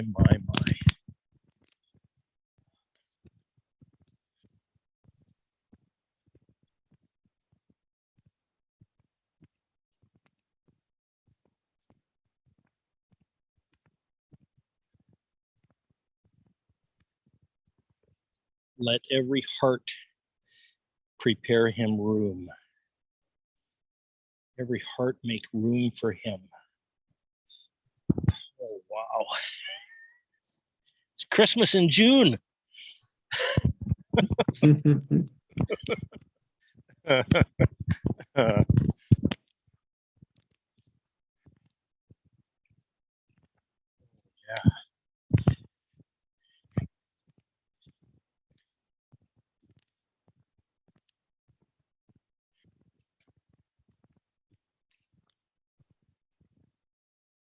Potential energy personified.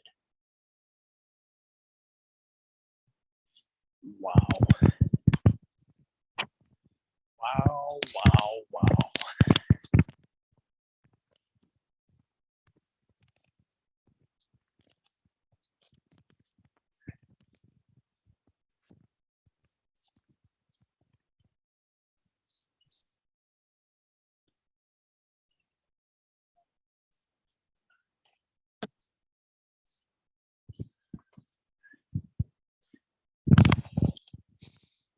Wow.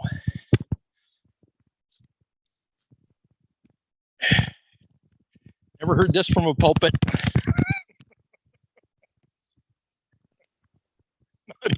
Not even remotely close. You still there, Jesse? I'm still here. Yeah.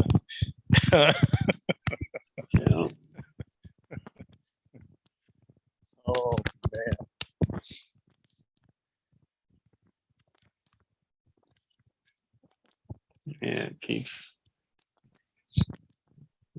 difference? The story or the metaphor? Story and metaphor. It's like, oh, did it really happen like that? Or like, and is it a metaphor? What's the lesson to it? It's just fascinating to, I had never viewed it from that perspective. And when I do, it just opens so much more space for how it could be used. Yeah, or what it actually meant. That too. And Like, rather than continues to being mean. rather Yeah. than being one fixed thing. And what I see is people use that part of it to their benefit rather than leaving it open for the interpretation. Their advantage. Mhm. Yeah. Their agenda, which, nothing wrong in it, just a way to do it.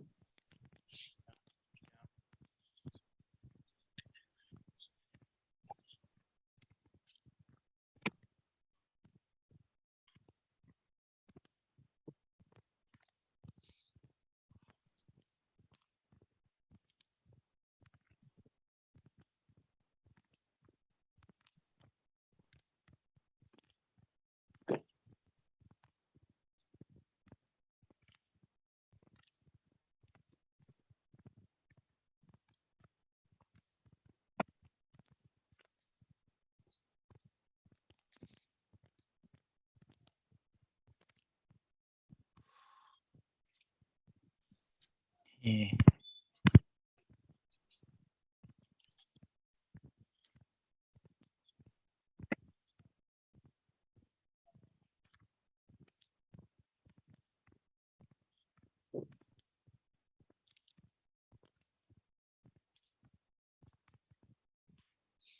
You know, I don't know that if I've ever articulated this before.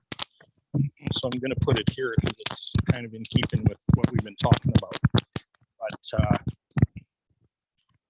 there's a lot of expectations in the church about what the second coming of Christ will look like, and most of the people I know are looking for a physical Jesus to return in the clouds.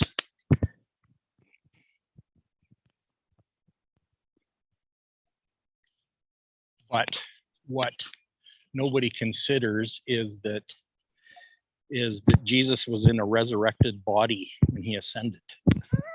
So it wasn't the same as the human physical one. Like there was differences to it. And so, but pretty much everybody's expecting Jesus to come back in bodily form. And I don't know that that's true. Because I sense, that spirit, that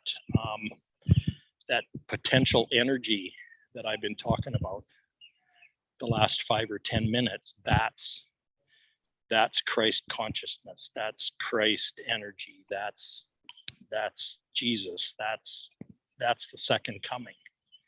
So we're in the middle. We're right in the middle of the second coming of Jesus right now.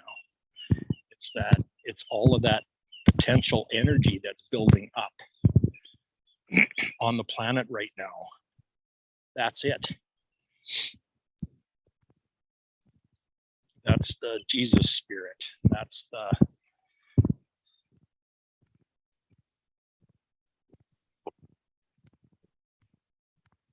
why those of us who are sensitive to it are feeling this compassion in our hearts that's not necessarily of ourselves, but it's kind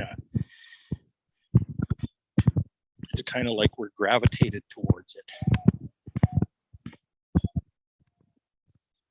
Magnetic.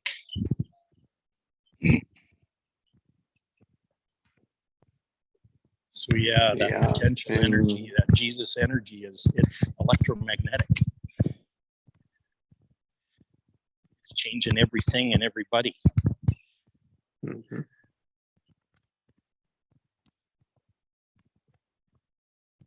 And we're quite resistant to it. The dark energy is resistant to it.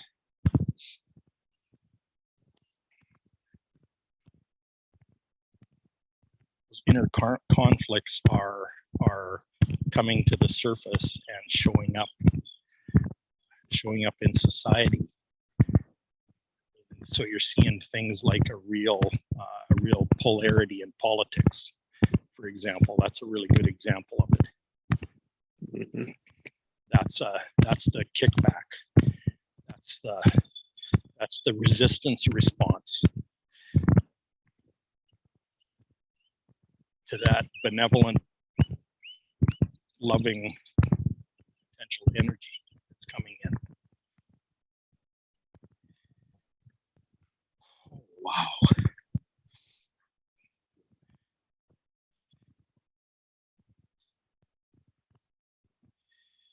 So yeah, I'm glad I got that. I'm glad I got that recorded.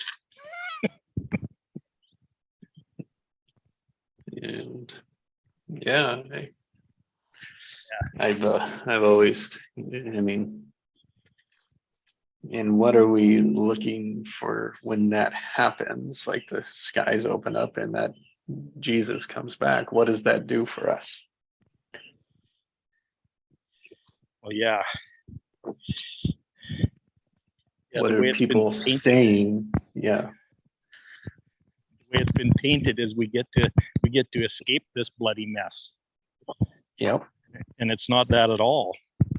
yep. It's like it fixes everything. It saves us, right? Right. Didn't he already? Does he need to save us again? Well, that's the message that's going out. That it's not, that whatever he did wasn't first time complete. wasn't enough. First time wasn't enough, I guess. Yeah, or something like that. Yeah. Yeah. I don't know what more there is, right? Yeah. Yeah. So the whole narrative around it is kind of twisted. And my same thing. I go with my mom and dad. It's like, well, you're waiting. For what? Exactly. So you're giving that to me is giving power away to something rather than creating it now. Yeah. Well, it's going to come back and it'll fix all these things that are wrong. Right. Okay. Right. So what are you doing then? Oh, I'm just waiting. Okay.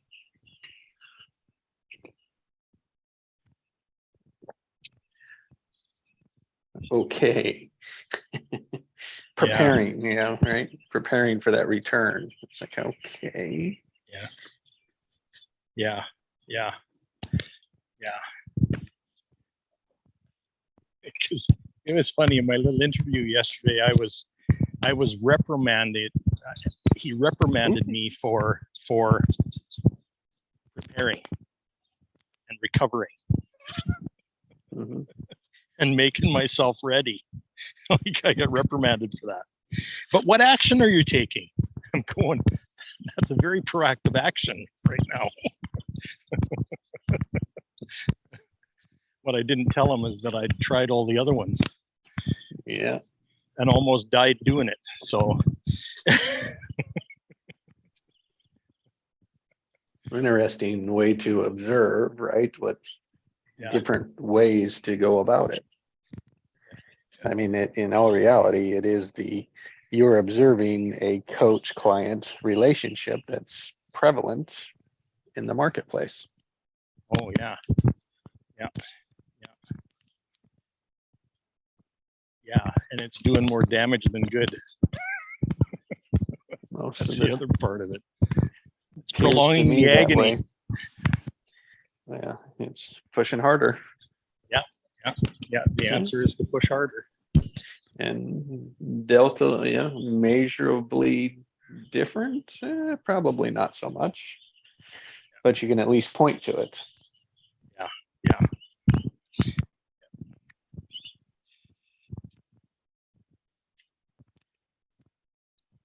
And that's what I say we're trying different. At least that's what I'm Yeah. trying to do. Yeah. Because I think it is what people want more of when they experience it. Yeah, yeah, yeah.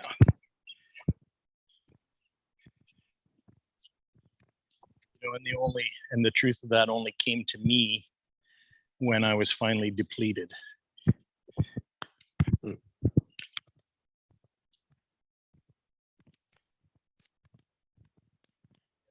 Depleted and completed. Yep. My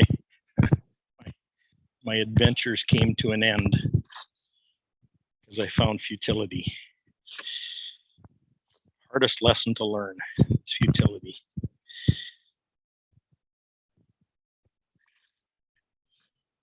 Because you can't learn it until you get to it. How would one know they learned it? Futility, right? Futility. Yeah. Share it with me. Like part of I'm just testing. I'm like, oh, I wonder if I have it. Yeah. Have I aware of it? And in a way, I'm not, because I don't understand the meaning of it. Well, futility is when you realize that pushing is totally ineffective.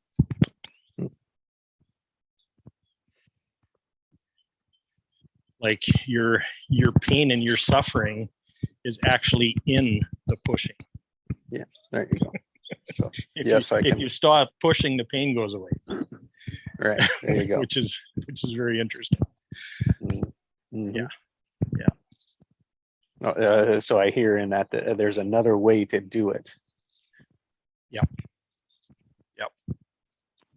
And only to be aware that you're pushing, yes, which is the common narrative out there, which is what everyone tells you, which is what we've been trained to do, that there is potential to do something else. And now everyone will come back to you and say, well, prove it to me, like demonstrate it. And they use the wrong measure as their grounding.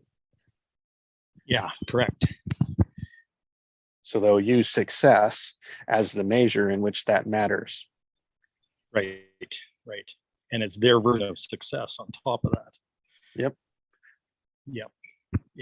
Now, in that, I don't know what way to combat it. Not like combat if it was a fight, but any way to come back and say to counter it. That's a better way. Thank you. I mean,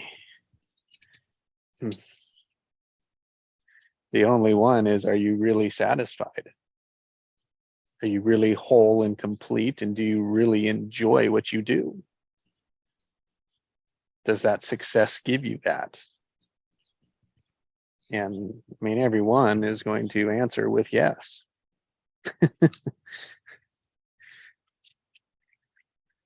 Unless, I mean, that's the automatic in that, especially in that type of role.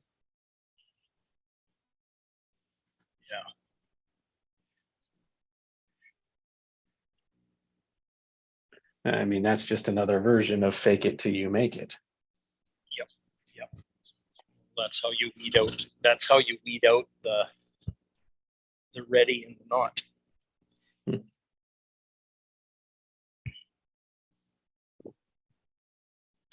Yeah, because your success requires their success.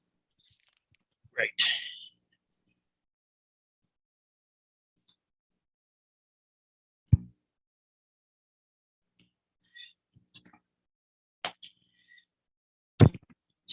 So there's this assumption in marketing that basically says that my solution is going to work for everybody. And here's the proof of that. Yeah.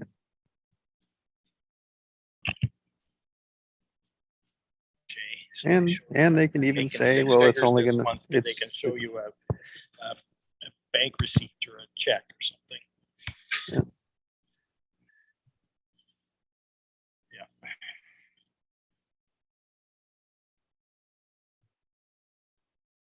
Well, there's plenty of them out there that can show you it. Right. And there's plenty of them out there that listen to it that say, oh, that is what I want. Plenty more that accept that as truth. Mm-hmm.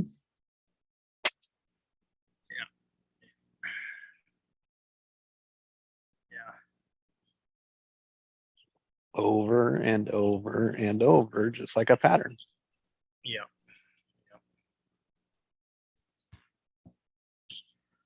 Huh, I wonder why it doesn't work. I wonder why there's so many of them. Yeah. I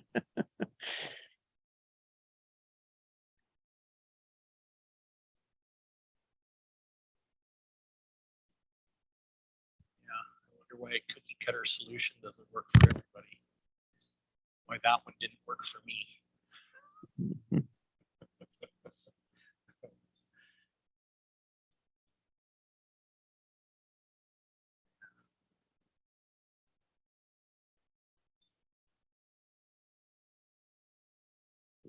Everyone has that pull towards it. Everyone has that desire of finding it, uncovering it, and exploiting it, which we would call our genius here. Yeah. And then once that is pulled out and once people can see it and use it, then it's all the things. That's when you need all of these programs. Yeah. It's the wrong structure first. Yeah. Because that's a major thing that's blowing me away right now is all these light worker aware people that once they monetize what they're doing, it gets really twisted.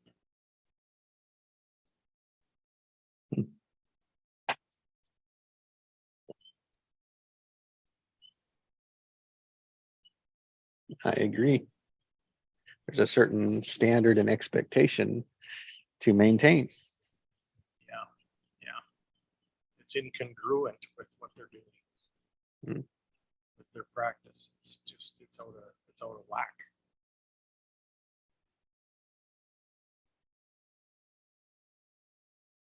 Well, and a lot of it is that the serving gets flipped around.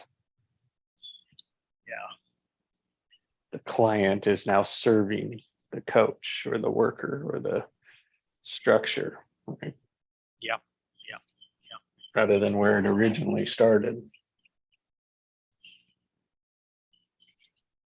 And I think that's part of human nature Yeah. and our desire for success. Well, thankfully that's a transitional phase. Yep. Yeah. That's not permanent. But it is slowing things down like crazy. Sure is. It sucks the potential right out of it, right out of the practice.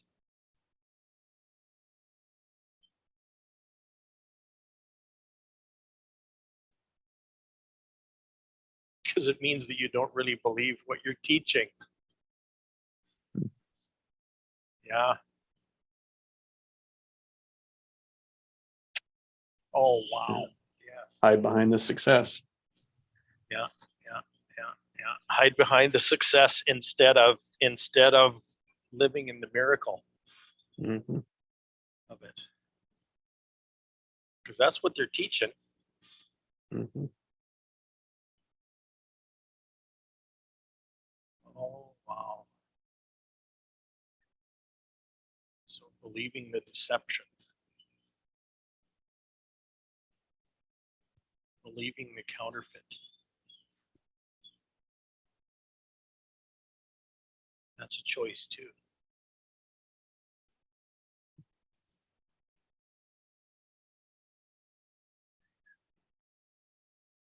Right.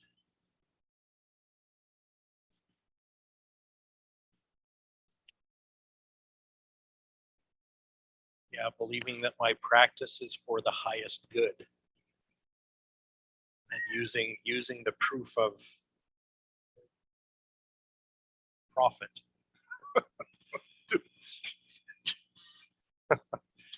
Oh, wow.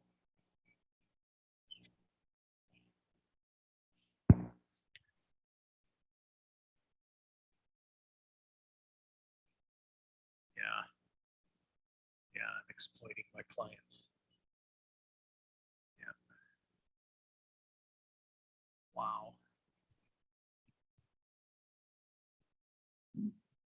Talking highest good and out of one side of your mouth and oppressing you out of the other side. Oh, wow.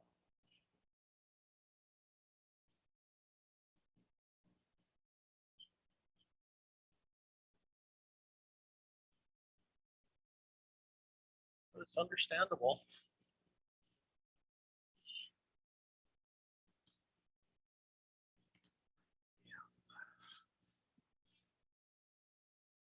It is what everyone's doing. So that makes it right.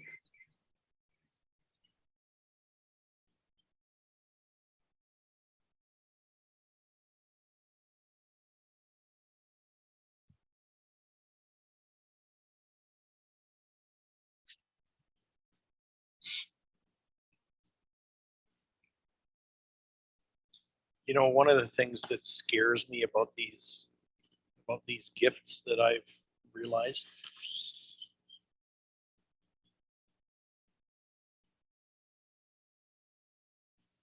is the whole thing about standing alone.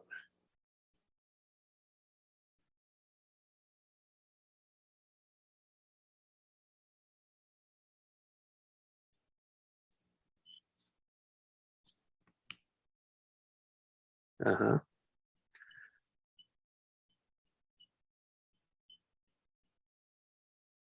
Because this message is so contrarian. Like it's freaking heresy. I'm sure you've heard that term before.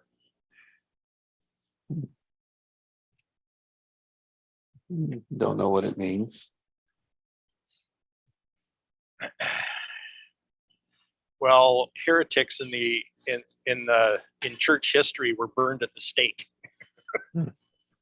You know, people Mhm. people that tried to, like the first guy that translated the Latin Vulgate, which is the Latin version of the Bible, into English, was burned at the stake for doing that.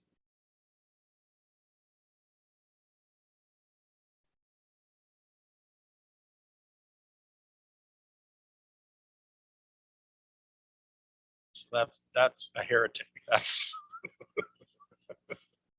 that's where heresy comes. Heresy was any belief that countermanded the church. So Galileo invented the telescope. I think he did. Put a bunch of optics together, and Yep. he started looking at the sky. Yep. And he wrote papers about what he saw, and he was labeled a heretic and excommunicated from the church for Mhm. publishing his paper. Okay, so he was a heretic too. Mhm. So was Copernicus, who suggested that the planets revolve around the sun instead of revolving around the earth. Mhm. He went through the same kind of thing. Yep. So yeah, so I mean, we got the same thing going on today, but it's much more radical than it was back then. Well, well, at least we don't have to worry about being burned at the stake. Well, yeah, but there's other forms of that Oh yeah. exist in the world today. Oh yeah. I mean, maybe that has something to do with losing everything. Uh, You know, sounds pretty much. I would say so. and being naked. Like what the heck can you do to me? Yep. You know, That's what else? it, right? What else could you possibly do? And I've been through it all, right? In that sense, been through the most of it, the worst of it, and what else is there? Yeah, and I'm still here, and I know that there is nothing else. Mhm.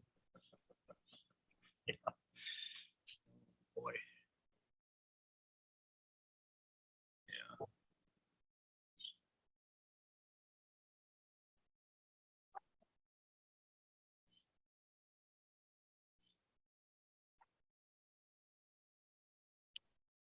Yeah. And I volunteered to live this life. That's the funny part of it.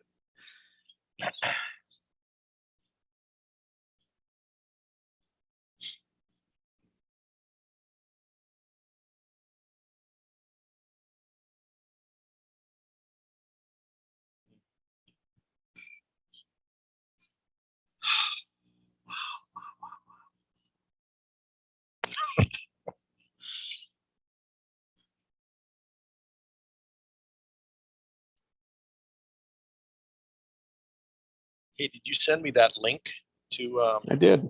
I to put live it in, session yesterday? I did. I put it in Oh, is the, it heart centered? yeah, it's directly to you, just between you and me is what it was. So that's where I Okay. put it. On Messenger? Yep. Okay.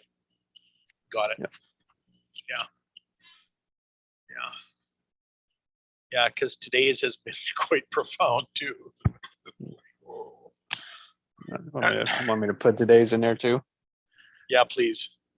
Okay. Will do.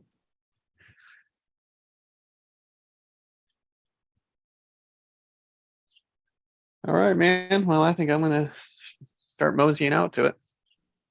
Yeah, me too.